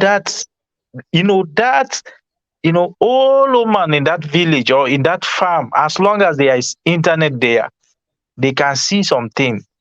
They have children that been to school before. They can see something and explain to them, read to them, explain to them. You understand? So now this is time we really need to rise up. And as for me, I stand with Niger. Before Tinubu go into send children to Niger to fight, he need to remove himself first because he's an illegitimate president in Nigeria. Nothing different between Tinubu and the only different because like the uniform is the only different. That's the only different. The way and manner Tinubu come into that office is even more than cool. Just like one of our brother was saying here, it's even more than cool because in that election, so many people died, but this coup, or I would say all those coups that happened, no, I don't think people died. No. Nobody died. Nobody died on this coup. But our so-called democracy, more than 80 people, they were saying 88 people died. Our so-called democracy election. 137 people. What European Union? Look at that. 137 people. Yes. That is even more than this coup. And the president, I know Tinubu is afraid. The moment I think they appointed him as a chairman, ECOWAS chairman, he was just talking about this coup. He forgot to address the issue, the bread and butter issue across the region. People are dying. People are suffering. We have resources there, but go around West Africa and see sufferation, my sister. People are dying with hunger. There is so much poverty in that region. Why are they not? We have many French military bases in that region. What's the reason for them to be there? What are they doing there? Yeah, they are just bringing. They are just Their mission, they are the main terrorists. Sorry for using this language here, but they are the main sponsor of this terrorism across that region, because they always want to see us, like they always want to see that region destabilized, so that like they will succeed to exploit our resources. Brother, You get it? can I come in here, please? Okay, sir. Yes. You see, if you look at the people who are saying we are going to war in Niger, right? These are people who are illegitimate in the offices they are occupying. Look at that Senegal man you talked about. He said they are fully ready, right? And this is the kind of I don't know. This is the kind of people that are telling us that democracy is better than military regimes. I'm not supporting military to be there, to be frank with you. But instead of this kind of democracy, let them take over. Period. Yeah. And there's one interview I watched today, and that makes me cry. Did you know what the coup plotter said? That when they are fighting insurgents in their country, the president will give order and ask them not to do that. And this is happening where the French are mining all these things. This is where the insurgents are occupying. I watched that interview today and I was crying, man. We are finished. Exactly, I saw it. He was saying like when they, for example, when they surround the terrorists, something like that. When they want to like launch operation on them, they want to annihilate them. Then they will call the command center first. From there, they will say no. They need to take permission from the French troop. For France. Why? Yeah, they need to take permission from them. And the French troops will say, "Oh, we know we have to consider human rights, something like that. We're able to capture one or two, some of them is better. All this is nonsense. Someone is killing your people. Ah, man, I got sick with this system in Africa. And that is exactly the same thing that is happening in Nigeria for the past 8 years. That's what I want to say. Be honest with you. Same thing is happening in Bonu. I have friends who are military officers that even one of them lost his life. Yeah. They sent them to Bonu, and they wanted to attack, and the commander needed to get a permission, only for them to tell them this one is even America. See, you see these humanitarian guys, they are terrorists. Okay. Even they are journalists. I'm just telling you. My brother. Why? There's some case here. There's some this. We're gonna get this. Do you understand what I'm saying? And the end of the day, the military were ambushed by the same people that they wanted to attack. So they became the victim. You see. Okay. I tried to talk about something here the last time. I asked people, why is it that US is spending $500 million just to build their embassy in Nigeria? Why? I tried to ask all those things. Why are they spending that kind of money? And these people, they don't spend like that, because anywhere they spend that kind of money, they will get, like triple time of that. Triple. You understand? We need to wake up. To be honest with you, like, Africa, the way these people surround us right now, if they want to attack us, it's just one night, we'll be sleeping, they will just give order. Say, take them out.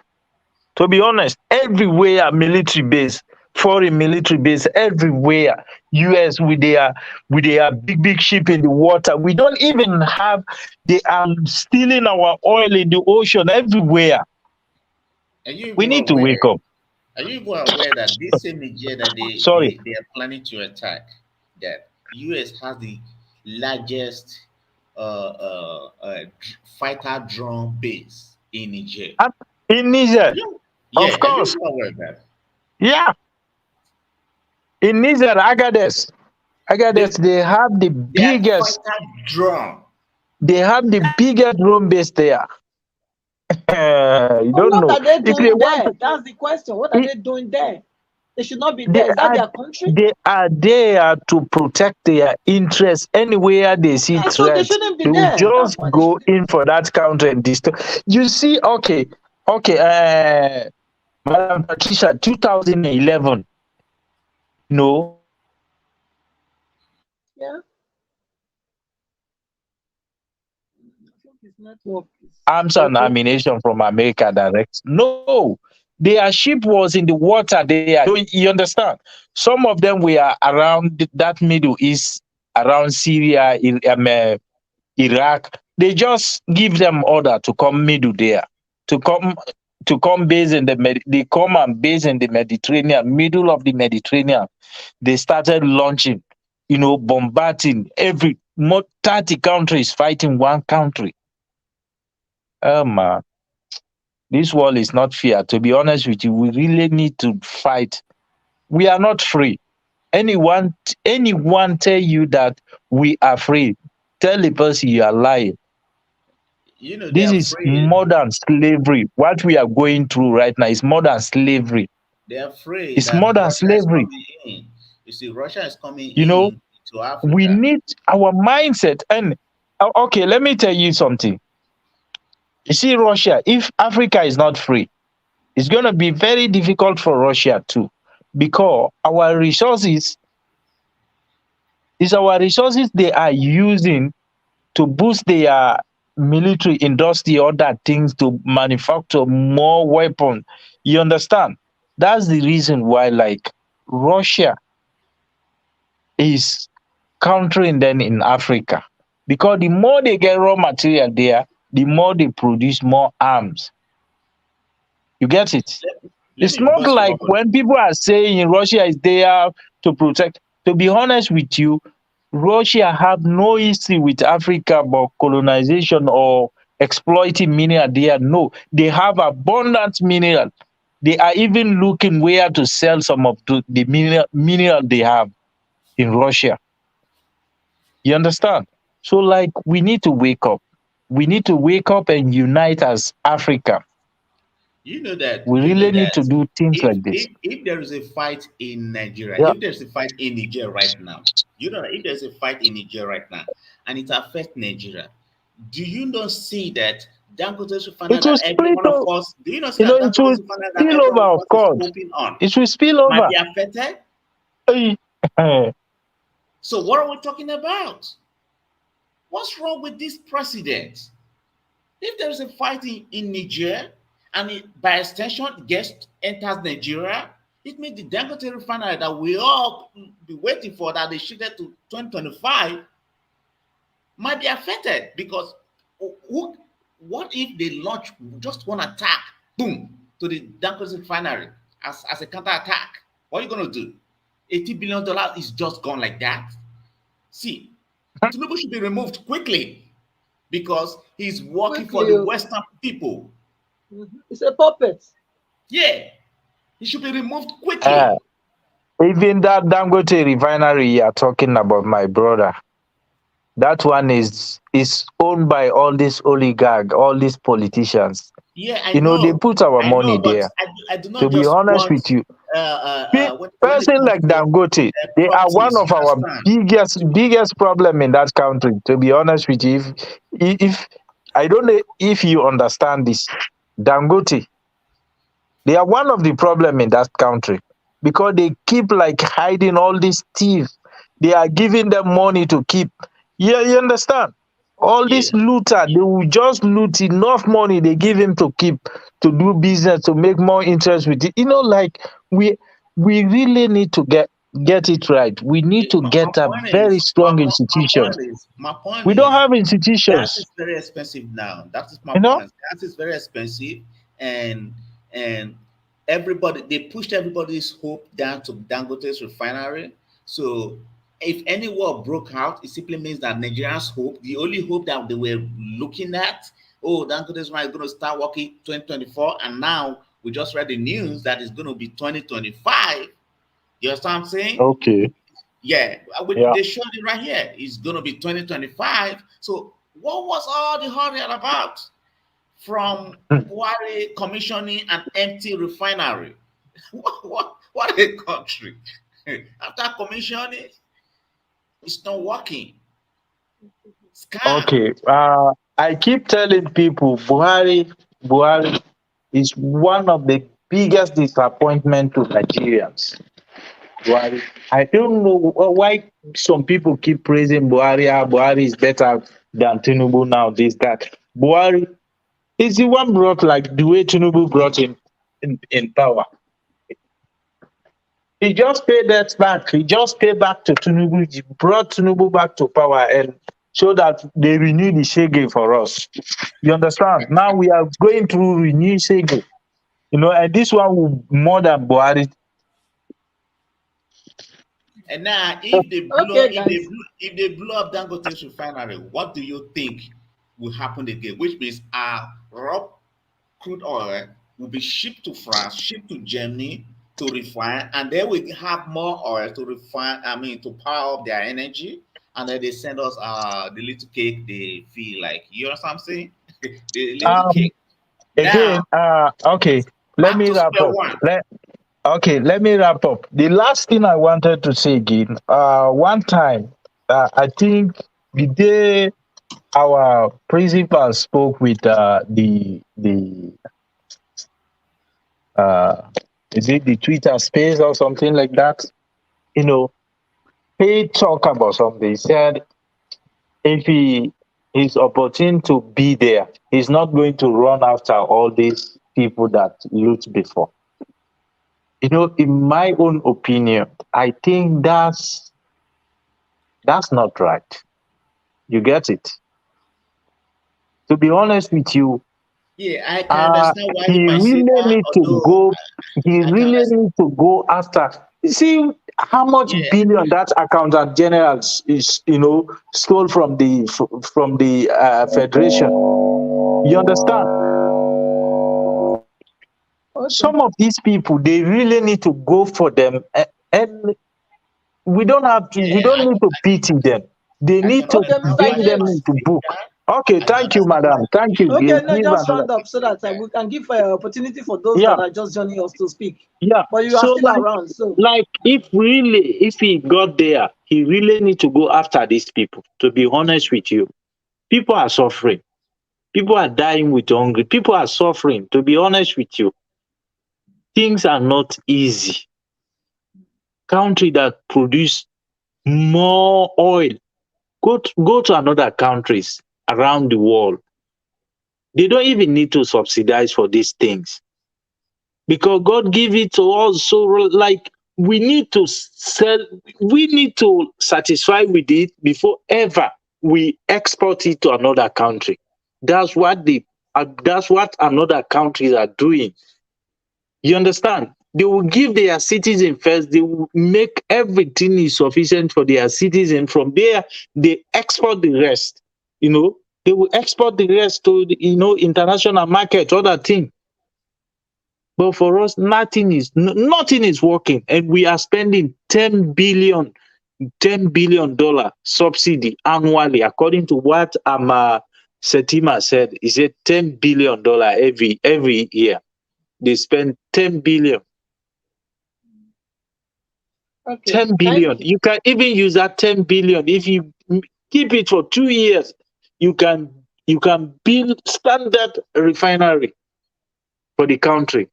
Thank you, madam. Thank you. Okay, let me welcome to Niger. To Niger, welcome. To Niger, are you there? Good evening and welcome to the show. Okay, it's not there. Madam Bright, good evening. It's been a long I've seen to Niger. Oh, there's your system. There's noise from you, madam. Okay. There's There's noise from you somehow. Okay. Okay, let me call Black Panther. Mr. Black Panther, welcome back. Please speak to us. Hey, Mama I hope P. you watch. I hope you How watch body? body do. Thank you. You don't go come. I hope you watch I watch. the videos. I watch the Okay. videos. Is it not about the election petition Yeah. analysis? Yeah. Yeah. I watched it. I think I've watched it before. You see, what is going on is that the case has been really, dealt with by the Labour Party, and our presentation was perfect. And it's now left for the judiciary, because there's no amount of what we're going to say, but we have the facts and we have the constitutional backing to look into it properly. And we saw that, yes, there's no loophole, there's no way they can go through it. But what I am afraid of now is that, you see, this man, Tinubu, as Sister Magra is not a Nigerian. All the people that have been ruling us in APC, they are no Nigerians. The other one, his father was from Niger. How can you? We don't have a good constitution that states if one of your parents is from another state, they shouldn't fight. If your father is from Nigeria, then you have that power to stand for election with the appropriate result. It shouldn't be primary school or HND. It should be, the minimum should be bachelors. And you must be found sound. And what do you have to offer? We know our problem. We are not productive. Speak on that. Let us know how you are going to make it productive. That is the difference. That is what our principal is bringing to the table. That we all know that we solve Nigerian problem. If Nigeria start producing, Africa will start producing. Look, if Nigeria get it right, Africa will get it right. But one thing is that is the problem now is this fight within two brothers. Because if the fight comes up, which I know, and I'm hearing the signal that they are going to approve it for him to go out, because he's standing under the premises of enforcing but not going to war.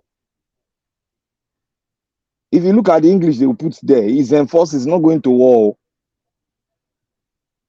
There's a difference between coming in to make sure that that like a pressure group.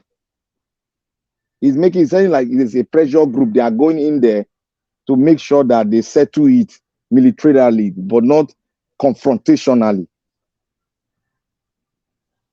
I don't know how he's going to go about it, because from what he's brought to the House of Assembly, he did not say war. He did not say war. And they will give him the go-ahead, because he didn't make mention of war. Because if you make mention of war, you will declare it. Drill. I mean, sorry, yes, he talked about drill. Yes, Drill, when you say, within the borders. When you are talking about drilling, that's what my fear is, that when they're doing drilling, for you to make it a mistake or an intentional mistake. You know what I'm saying? Yeah. For you, that is why I'm telling you that it's going to pass through the Senate peacefully. Yes. That's what the trick is using.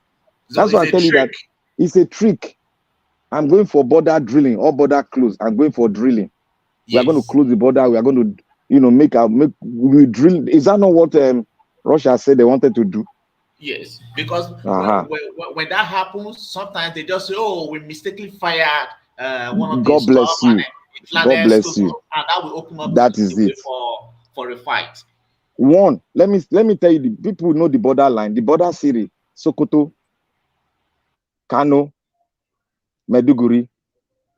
Then if you draw it a little bit down, if it Katsina, if it affects Kano, it's going to affect Kaduna. Because the city from their shooting range to Kano is no more than 200 miles. It's not up to 200 miles. It's not up to 200 miles. So if they can shoot and get closer to the border, then they can hit Kano and Kaduna.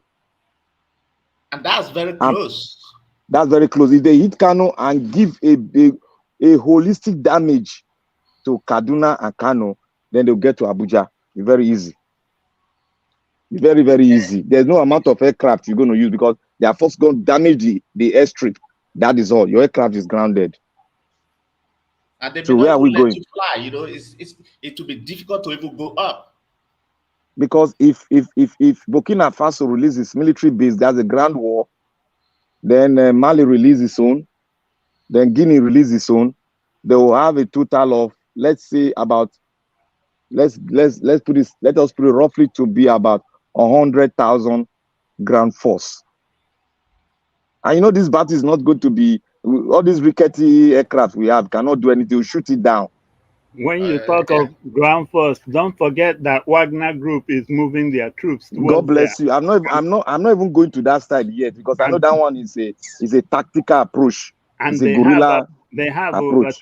over 200,000 in Africa already. You know what Putin said?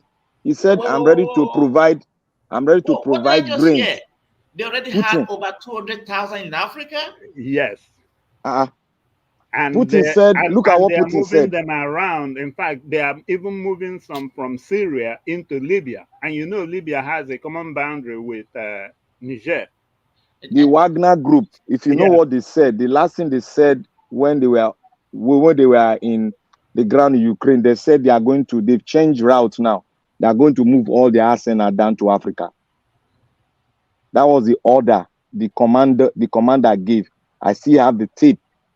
I saved it. I still have it. He gave a command that all of them, they are positioning and they are moving all the arsenal to Africa. Now, what we are going to have is that we are going to have some air-to-air missile if they come in. And that will make our aircraft not to fly. They won't dare fly. In fact, that tactical nuclear weapons that Russia couldn't try. They're not going to use. They don't need nuclear. They don't need nuclear weapons. What they need for this war is cluster bomb. If we don't know about cluster bomb can take down more than 1,000 army at a go, at a blast. Cluster bomb. They banned it, but only 2 countries still hold it: Russia and America. So the Russians will use cluster bomb because it's more cheaper. So that is what I'm afraid of. If this war should flip over, it's going to get to Kano. And if you get to Kano, Abuja is just a far cry from it's not very far from it. So we are making a hell of a mistake in this stupidity. I'm afraid, and I'm not really happy for development that is happening now. Can I just add something? It's heartbreaking. Can I just add something? Greetings to everyone on the panel. I don't know, Niger Watch, greetings, Niger Watch, even if you are not here. I think that Patricia is in charge. Greetings to you, greetings to everyone on the chat and to the viewers.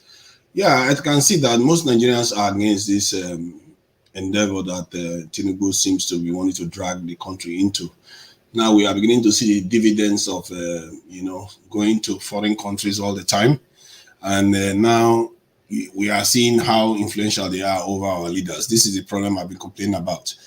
And, some people used to say, we don't need all this our security. After all, if we don't have nuclear weapon, they are not going to use it in our backyard. Guess what? And in my own estimation, I think they are more likely to use it in our backyard than in their own backyard. Because there's a reason why they use it in Hiroshima, but they didn't use it in Germany. So they are more likely, when they are fighting here, what is stopping them from, at least Ukraine is next door, so they will not try it.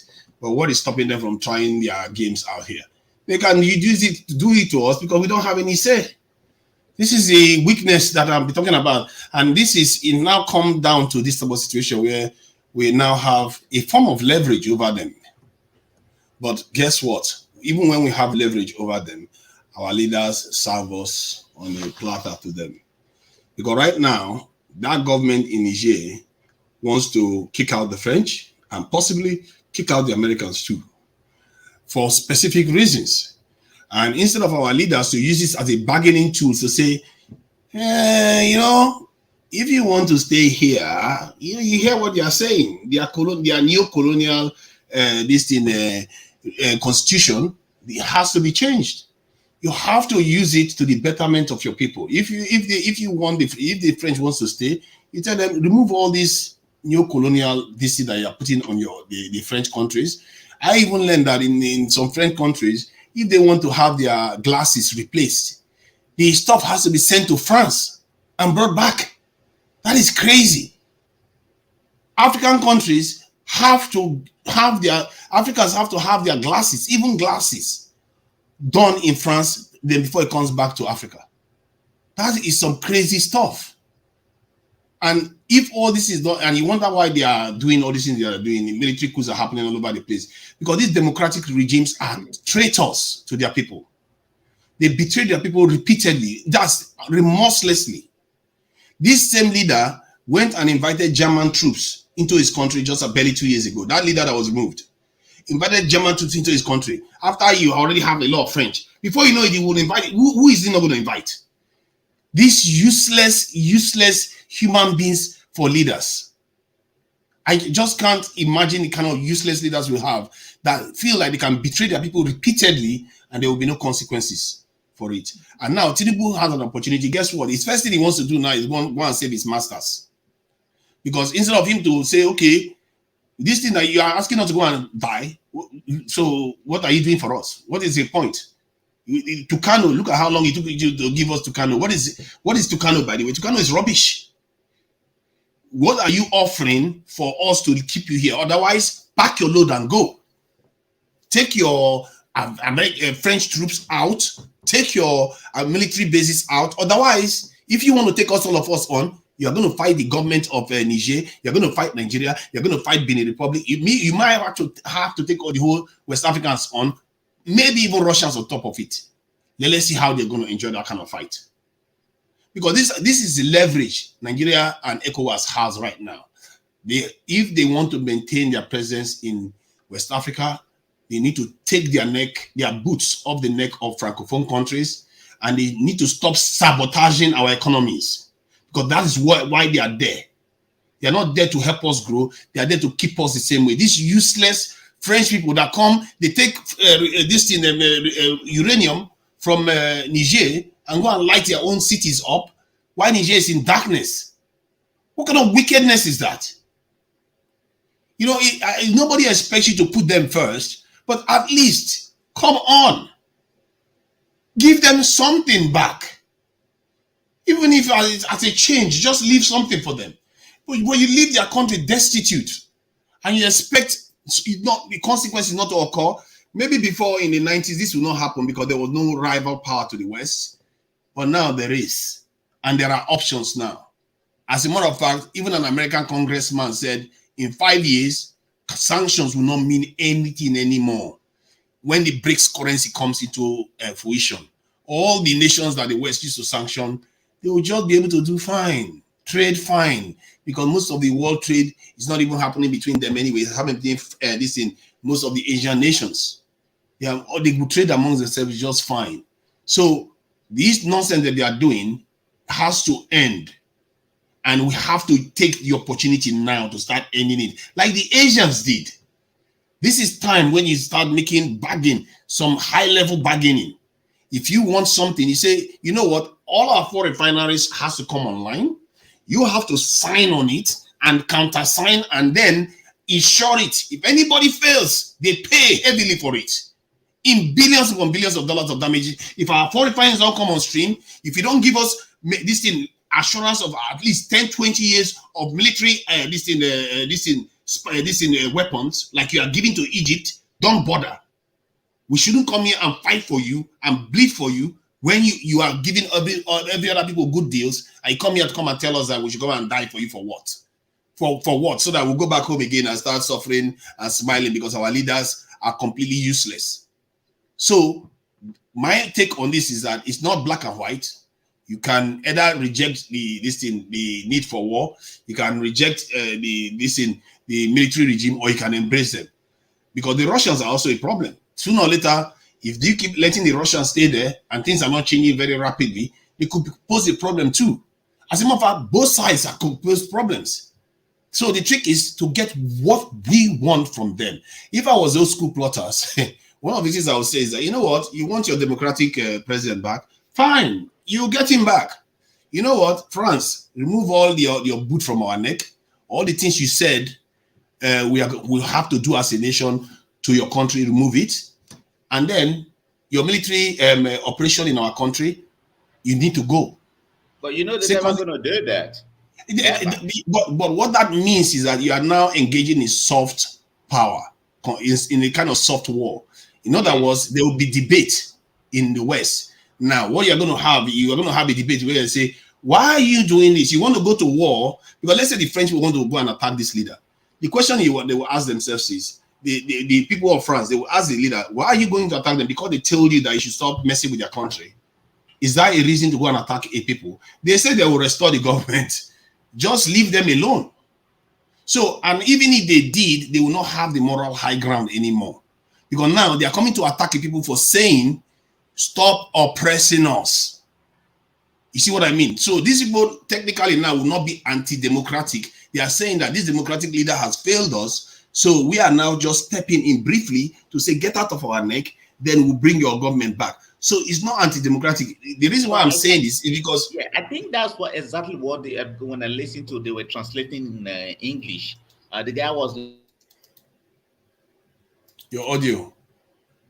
That every French activities have to be removed from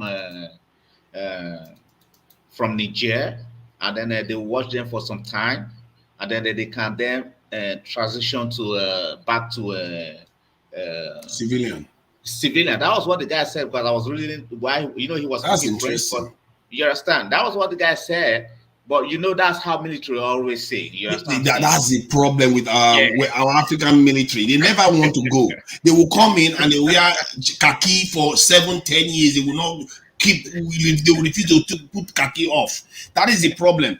Egyptian president that came in, within 2 years, he's already transitioned to civilian. But our African these leaders, school plotters, they don't like to change from their uniform. It's really crazy. Niger, I don't think these ones will be. I don't think these ones will be like that. I don't know. But Mali is like that. Burkina Faso is shaping up, and Guinea is shaping up to be like that. They don't want to leave. Maybe they want to shape the narrative first. Maybe they want to shape the mindset. Because Africa has been very corrupt for a very long time. There's no need. There's no need. So I believe they don't need to rush. See, in my mind, let's use Nigeria as an example. If today there's a coup, the politicians in Nigeria first will be all arrested, and they are much. So it will take more than 2 years to stabilize and correct everybody's mind towards corruption. It's going to take a long time to do a correct job. Because the corruption is not only in government, it's all the offices up to Nigerian police. So it will need, if it's Nigeria, it will take 2 years and do a new election and new constitution. So it's going to take time. In Nigeria's case, I will support that we hold on and support them for, first of all, those underpayments that they have received from their uranium shipped to France. Let France bring them that money back before they can even think of handing over to a civilian government. France owes them serious money. France will pay almost anything now, and especially France and America, because the last thing they want is all those Sahel nations to be aligned to Russians. They don't want that. And they know if that happens, it's a matter of time, Nigeria, all the other countries will fall in line too. And not just because of the sake of it, because the Nigerians will see what is happening in those countries, that the countries are not as sabotaged as they were before. Because if you look at Mali now, you can tell that some things are already improving in the country. The same thing with Burkina Faso and the other countries. It's not because it's perfect, but things are improving. And if other countries start seeing that... They have their citizen support. Exactly. Because that's why now. Why do you think the citizens came out in Niger very quickly? Because they have heard what is happening in the other countries. They are seeing what's happening in the other countries. They are not just coming out because somebody bribed them to just come out and protest. Because they see what is happening. Like maybe the day before the coup, they were watching Burkina Faso, Mali, and they look at their prospects they are doing better. You see that they are making good decisions for their people. Then they will look at their own country and say, look at their leader. Every day they wake up one day, they see foreign troops in their country. This is crazy. And I've been saying this, Nigerians, we need to watch our leaders closely. We don't know whether there is any requirement for them to seek permission from the people to bring foreign troops inside their country. They will just overnight sign it and invite them in, and the people are not consulted. And I think in Nigeria, that should be a referendum issue. There are certain things that I said it, I think this in either last year or earlier on this year, that we need to be watching these leaders. These leaders are sellouts. One day will wake up and they said America has created a gigantic military base and they are coming here to stay because they didn't have to ask anybody for permission. It's alleged that they are building, they are going to build 7 military bases in Nigeria, American. Wow. I hope if I can find that report, I would definitely like to see it. That would be outrageous. You know, several times I spoke on this platform, I always say that Nigeria is the target. No matter what you see currently happening around the whole world, Nigeria is a big target. But a lot of people don't realize this, but because we don't even know what we got. If only we knew how powerful we are. If only we knew, believe me, Nigeria is a target. Is a target to the European countries. Is a target. Most of Africa now is angry with Nigeria. When I go online now to try to talk to people, they are angry with Nigeria right now. Most African countries are even angry with Nigeria.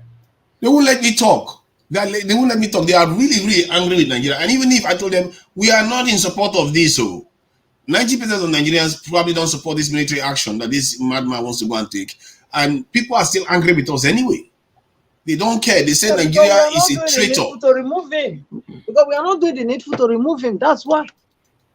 We are the one relaxing now. We should be in the outlook of my destroying things and making it get out of that place. So everything. Because we are too quiet. We just are too quiet until everything destroys. How can one man force it on how many million people? One man. Everything boils Where down does that to happen? Judiciary. Let me tell you guys why we are quiet. Let me brief you guys why we are quiet. You see, Nigeria is suffering from the quagmire of tribalism. Everybody is careful. The quietness is not as a result of we are dumb. The quietness is because as a result of the tribalism. Because look, we must be very careful. Because if we don't send the right message out there, people will misinterpret it, and you don't want what happened in Congo to have another kind of thing to happen in that country, in Nigeria. That is why they are quiet. Because if you see the Agbados, they are quiet. Even the Yorubas, they are not talking. You see what they were doing. The ones that were talking before that, oh, let Agbado stay, they are all quiet. Their quietness is they want to see the reaction from this other tribe. That would ginger them to say, no. That is it. If the message we are sending as obedient is the right message, Amen. The message of oneness to go after this man, that this man does not mean well. That is why we were in court to make sure we take him out so that Nigeria, look, this thing is all about if we start producing, all this wala for the whole Africa, it will stop. If Nigeria you're not going to produce now. When your economy is being undermined, you will never produce. That's the problem. It's because of the wrong government. Take our security seriously. It's because of the wrong government. That's why we were saying that this man is not qualified, because this man does not look like somebody that loves the people. If you love your country and you love the people, you won't pay that kind of sacrifice that is not one economical beneficiary. You don't have it. It's not going to benefit you. Rather, you'll be hated all around Africa. Already, before even this thing happened, we already be hated anyway. Even the first statement he made is an offensive statement. It's very offensive. Very offensive statement. As a president, I don't even know why the military allow him to make such statement. I don't Because even know why. that is act of war. And you cannot declare I think a it's war part on a of his sovereign nation. Nadeco. It's part of his Nadeco beginnings in terms of politics. He was part of Nadeco that fought against Abacha. Maybe that is what was coming out of there, or maybe his time in France and the UK has prepared him for this. No wonder he was so chummy with French president. You know, there's a way you will make a statement. The young guy right there will say, "Oh, that's my daddy." Do you understand what I'm saying? You just boy down there. You're talking to a whole president as if you're talking to your boy. You know what you're talking about? You're talking to a president. He's a president. Whether you like it or not, military leader. As a matter of fact, I will support the Sultan of Sokoto and the emirs of all these northern areas. Please, this man is trying to bring the war to your backyard. Tell him to go and start it from Oshun. Why is he coming to Sokoto and then he will affect a the emir? They know if you do anything because they be giving money. Yeah, but they know if you do anything. This is the time for them to speak out for their people because it's their people that will die. I mean, are they blind? Are they not seeing what's happening? Okay, guys. Okay, please let's give Madam Ame Bright opportunity to speak to us. And then okay. Ameno Bright. Madam, are you there? Yeah. Oh, your connection is. No,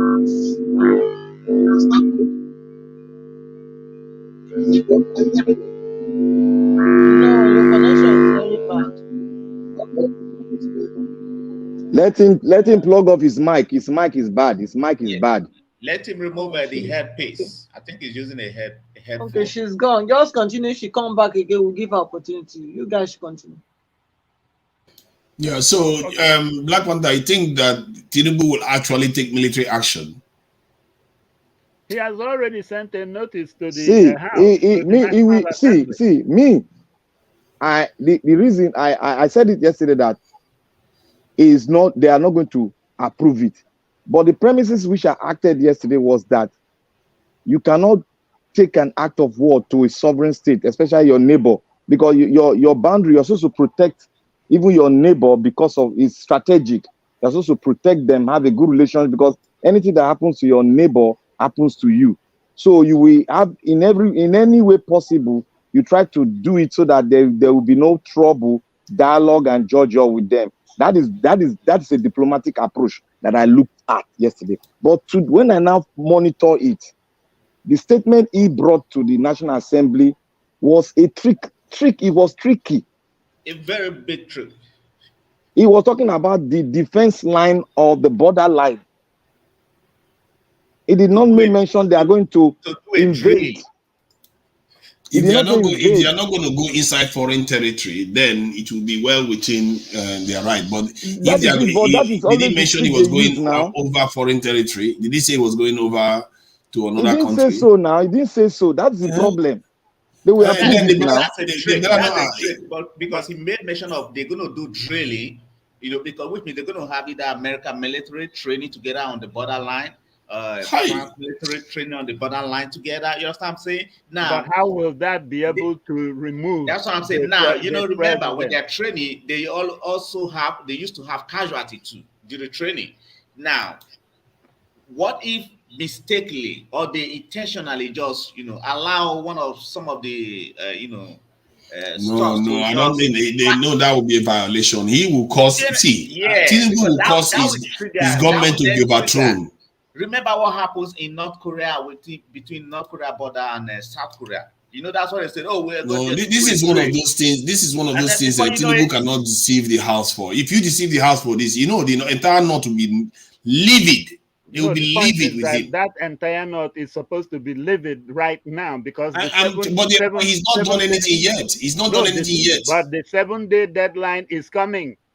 Yes, they but they've not given any permission to go and start fighting a war against Niger. I bet you that National Assembly will stamp it overnight. I think I heard he sent the 3-man panel to go over for negotiation. Yeah, with Abdul Salam. That one, they said they came back very quickly. They didn't even last long. What are they negotiating? What are they negotiating? They should get France in there too, and ask France, are you guys ready to pay them all these underpayments you've been making to them? Give them their money. Exactly. I mean, everybody seems to be overlooking that. So the France has got the country's money in their pocket. Of course. And now even when they were a democracy. And now they are going to give Tinubu a little bit of the breadcrumbs, and Tinubu will send our children there to go and spill their blood. That is nonsense. You know what I was expecting ECOWAS to do? I was expecting ECOWAS to set up a panel to investigate the allegations against France. Exactly. That's how it was supposed to be. That's the whole exactly. They didn't even try to represent the view of the coup plotters about what the accusations were. They didn't even try. That's what I was saying he should have done. That was leverage there.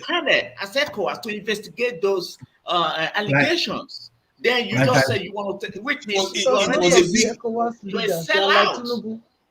Like I said, it was a big opportunity to end the new colonial constitution of many francophone countries. This is a big opportunity. Like I said, all these guys are criminals. Even the Niger president that was been kicked out, they are all criminals.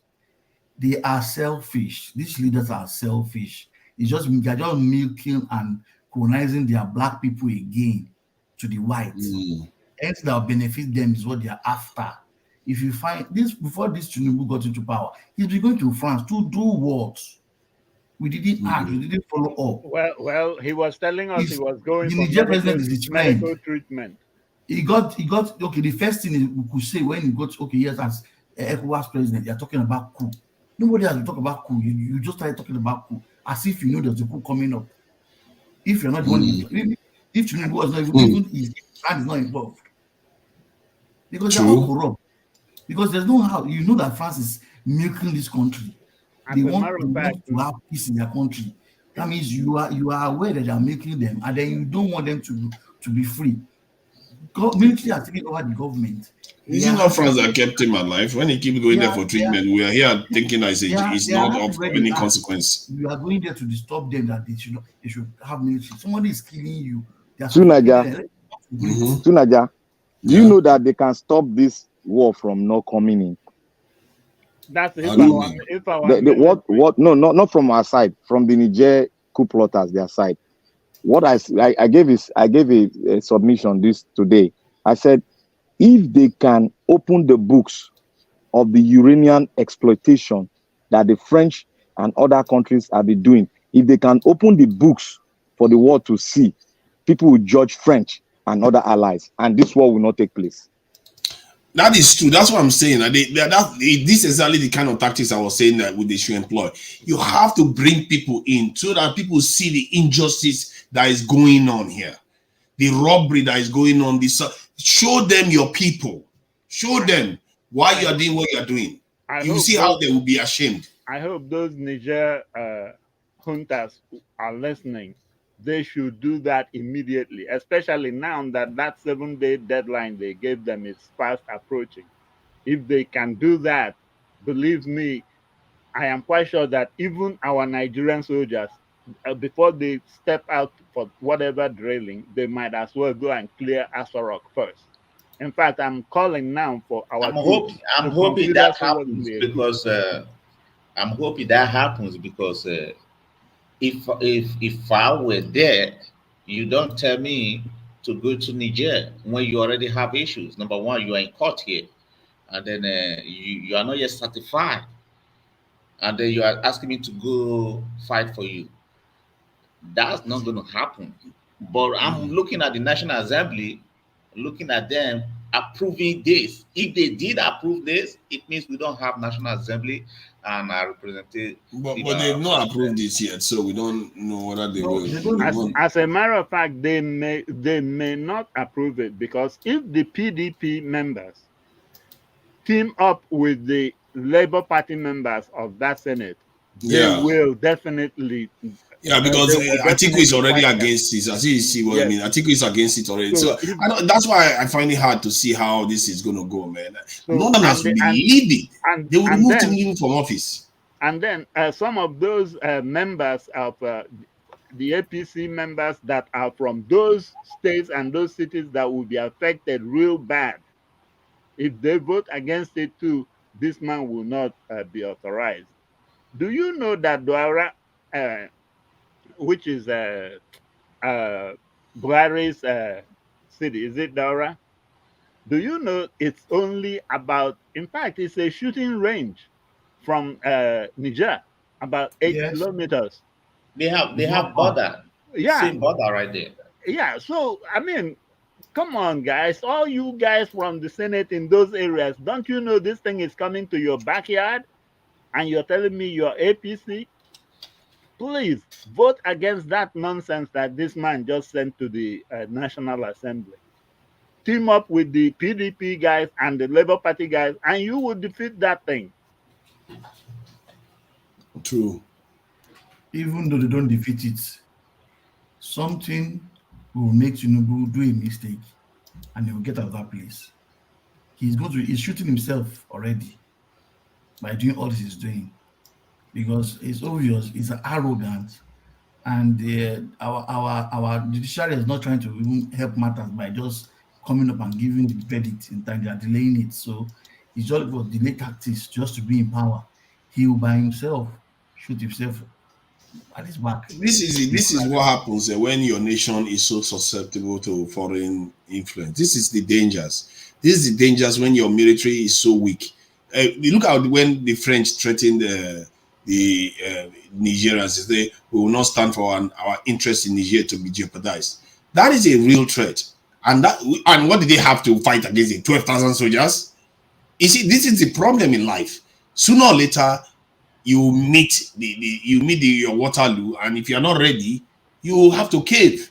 This is the problem. You can't leave your people without any form of security, any form of capability to defend themselves. And these are our leaders. I don't know how they manage to close our people's eyes, because we have men their forefathers were warriors. I don't know how they managed to close our eyes to this point where we didn't even know we are basically naked in this world. Yeah, we're naked, my brother. Believe me. It's just ridiculous. People that are trying to believe me, we're naked. Look at Egypt. If you're a male in Egypt, it's compulsory that you train like a military officer in Egypt. See? It's in their constitution. Once you're a male child, it doesn't matter whether your father had 5 male children or whatever. It's in the constitution. That's how it's supposed to be. You are considered a military officer. And the Egyptians were not enslaved though. They were not, even their colonization wasn't even that brutal. And yet look at how paranoid they are. Yet we that were enslaved and colonized, and look at our life, we can't even muster our energy to defend our own children, our territory, our own inheritance. We can't even defend it. We leave it for Igbo to come and be telling us when to let them do whatever they like in our country and when to invite them in. You know why? Naija, you know, I've always been saying this, that Nigeria is not one. You know, this thing you've just said now would have been a proper thing to put in the constitution, so that everybody, like this, what NYC they are doing, they can use it as an avenue to even have a standby troop, like what we back up military troop, like what we have here. They can even use it like reserve, but they can't do it because we have what we call quota system in the constitution, whereby this one will be struggling, each tribe will be struggling among themselves. That's what we are, because they don't want this man to be, because we started with what they call that the military mentality of coup. That has gotten into our head, and tribalism also has made it worse for us not to think among ourselves. That is it. I had actually advocated for that a long time ago. Guys, Madam, I think she is back. Madam Ahmed is back. Let's try whether she can speak to us now. Good evening, my sister Pat. Oh, good. Thank you. Good evening. Is it Welcome. okay now? Yes, this is very loud and clear. Thank Please, you. I don't even know how it's working. If I just want to talk, it will just go off. I've tried it 3 times. It's my 3rd time now. Anyway, my greetings to you, my sister Pat. Thank you for your assistance and the sister mommy diaspora. My greetings and love to you people. Pansa to Niger. I don't know our mandate. Give us our mandate is not around. I greet everybody, the panelists, and all the obedience worldwide. I really appreciate the what you people are doing. My brother Elvis is not there. I appreciate his effort and I thank him for the work, for the fight he's fighting for our motherland, for everybody we in Nigeria. We in Nigeria, we should know we are the giant of Africa. If we stand, the rest Africa will stand. So it's a total shame if now we in Nigeria, we are the one that have been the way we are behaving, our leaders, what the position they are putting us is very disgraceful. So the Western world, when we are talking about America or Britain or France or anywhere, it is we are bringing ourselves down. If we know how the Western world leaders think and do things with people, they are very trickish. I know we ourselves, we have our problem. We have to start working on ourselves as well, not only giving them fault, giving the Western world fault, but we know they are playing a very big role to our life. The way they do, they don't make gra like as we are making. They come in a very cunning way, and they know what they are doing. So they will be very happy if we have a mumu leader who doesn't know how to think, who will go to the public, we don't know what to say. Standing with other leaders all over the world, you will go there and be fooling yourself up there. So they are happy so long as we have a very weak leader who cannot think, who cannot reason, who cannot even know what he's signing. They will be happy to use them against us. So our leaders are our problem. That is that is one of it. And if Tinubu, I'm sorry, if he's already half dead, he should go and create war for himself and leave us the Africa alone. Those are the way people that are useless, that doesn't even know what to do. Confusion. You want to be a leader, but you don't know how to lead. In this case, this man is just trying to cause confusion, knowing what is on the ground, and we are heading to the final decision. He just want to cause confusion, cause war. I don't know what is his heading with Niger, going there to cut off the electricity from them. Is that what Tinubu is here to do when we have a lot of problems to solve down here? So if he just want to cry himself, he should just live with the youth and the women and men of Nigeria alone. Don't bring war to Nigeria or Africa. We don't want that. So my brother, we were talking about, one of our brother now, I don't know what's talking about, closer bomb. We don't want bomb. I beg, we don't want war. We just have to have peace. Is it not this month? We will hear the judge. We just have to pray that the judge should judge rightly. We are not begging the judge to help us. We are not begging them to judge for us if we are wrong. If Peter is wrong or anyone that is wrong, they should judge. If Peter is right, they should give him his mandate. We are Nigeria too. We are also demanding for our mandate. They should just give us and let peace reign. We don't want that war Tinubu is coming to create for us now. If other Africans are even more that are looking up to us, if some of them are the one that we are now looking up to, it's a disgrace to Africa, to Nigeria, I mean. My sister Pat, you said that maybe the American is coming to put 70 military base in Nigeria or in Africa, somewhere in Africa. Is it there? We should not even allow that to. Nigeria, they said 7. Never. We should all wake up and stand, because they are green stakeholder, the green grass. They are coming to really. They've done us anyway. The moment we give them chance, they will grow more. So Russia, we should be closer to Russia. Russia want the betterment of Africa. So Russia did not colonize we here in Africa. So Russia want us to have peace, and they also want to face Russia. Want to go and base in where is the other land that is fighting with them now? Want to base them and face Russia. We should also not give them the chance. We should be closer than Putin in Russia, so that they will not have means to come to do anything for us.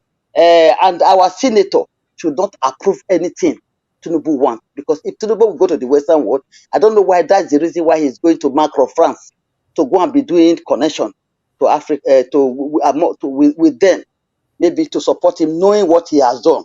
He want to support. He want to connect all those criminals all over the world. So we will not give you the chance. So we should not sleep. We should just plead for our judiciary to do the right thing. And if we are going to do demonstration, we should do it peacefully before the judgment comes. So that is really what I want to say. My thanks. I raised my case. I don't have much to say because I came late. Thank you, my sister Pat. I appreciate for taking me in. Okay, thank you. Thank you, my Thank you sister. so much for your submission. God bless you. Okay, we also have Mr. Chris just joining us, so let's give him the opportunity to also speak to us then before we continue. Mr. Chris, good evening and welcome. Good evening, Madam Patricia. Good evening, everybody in the panel.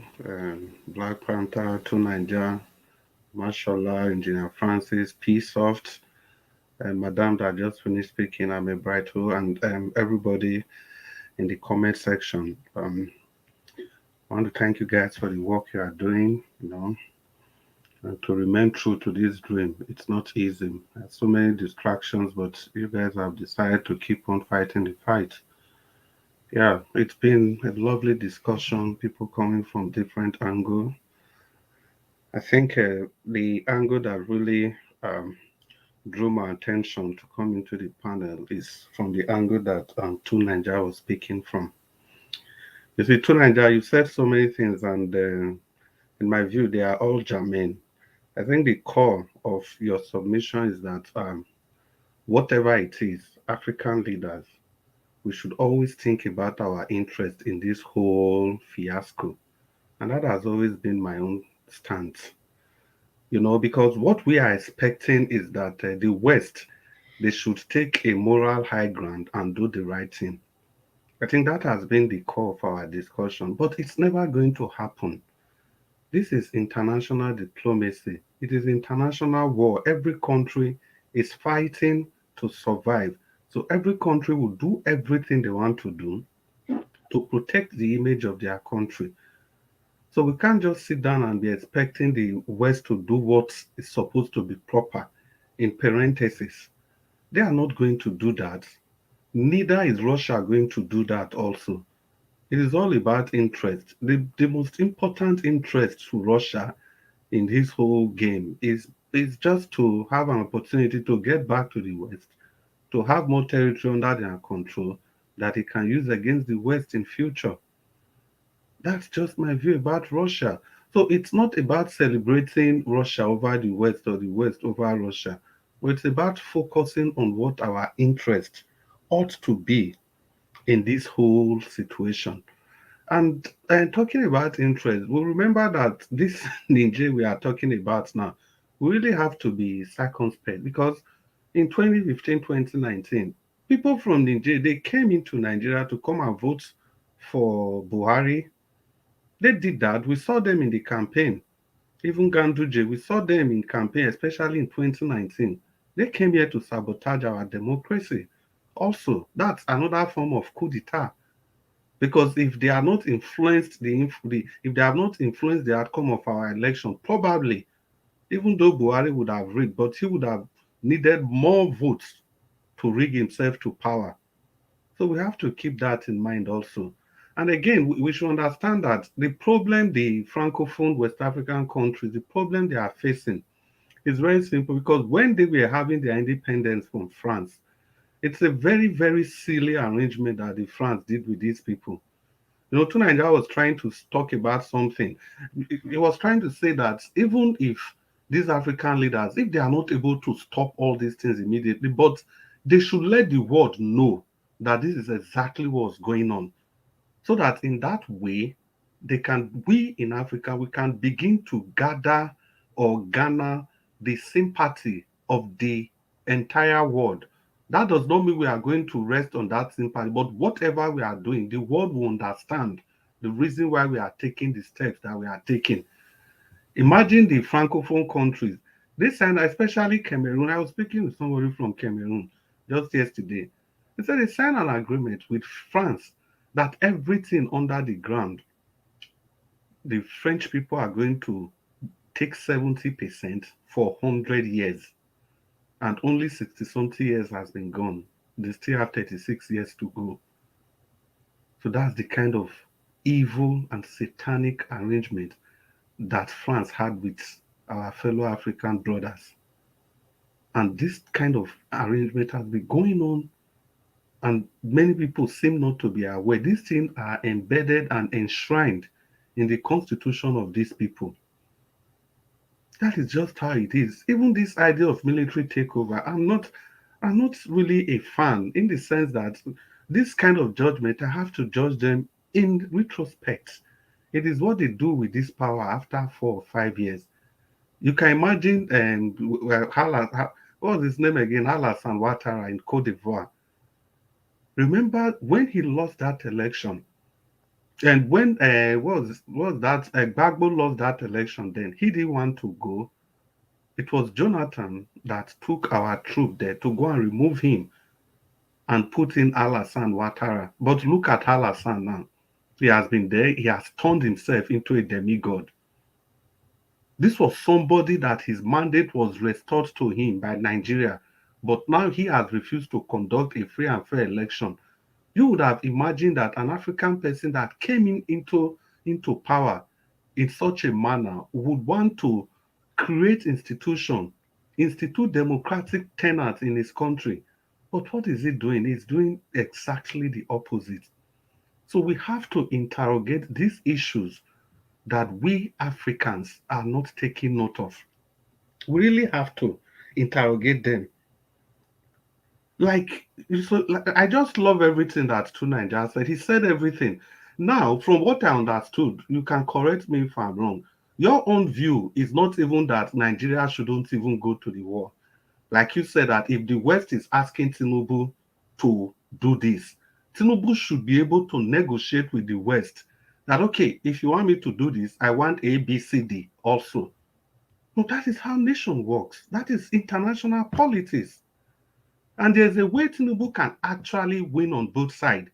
He can benefit from the West and still ensure that things are being done properly in Niger. He can do both if he's intelligent enough, or if he hasn't gotten his hands in the cookie jar. Because we cannot run away from the fact that the major trump card these Westerners have over African leaders is the greed of African leaders. It is the lack of love that we have for our people. If you see that Niger they are talking about, you need to see the way the people are living there. You will not believe that they are so rich. You won't even believe that. Take, for example, let's look at Abacha's loot. Abacha looted so much and he took this money to the West. And the moral principle was that we blame the West for accepting this money. But we forgot to interrogate a leader that was leading like 190 million people, with over 100 million of them poor as at then.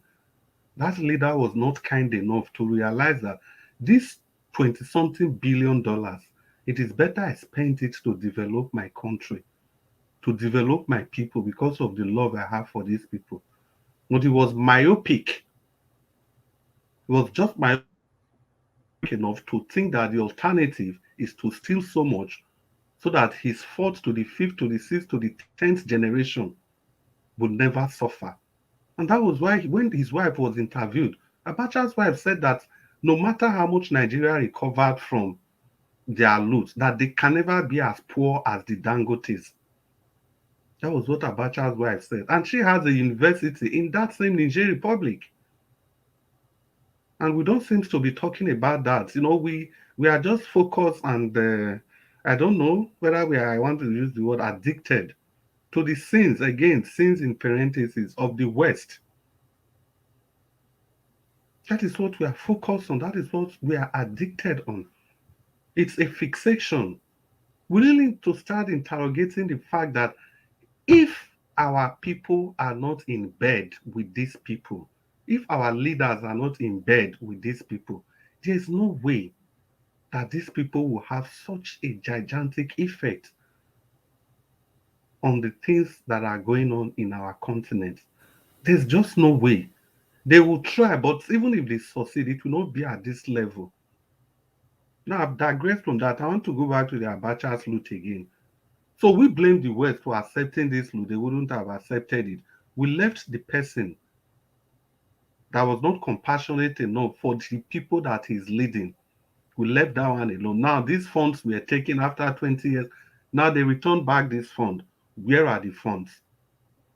The Minister of Humanitarian Affairs that shared $300 million of those funds, she said she shared that money to the poorest of the poor.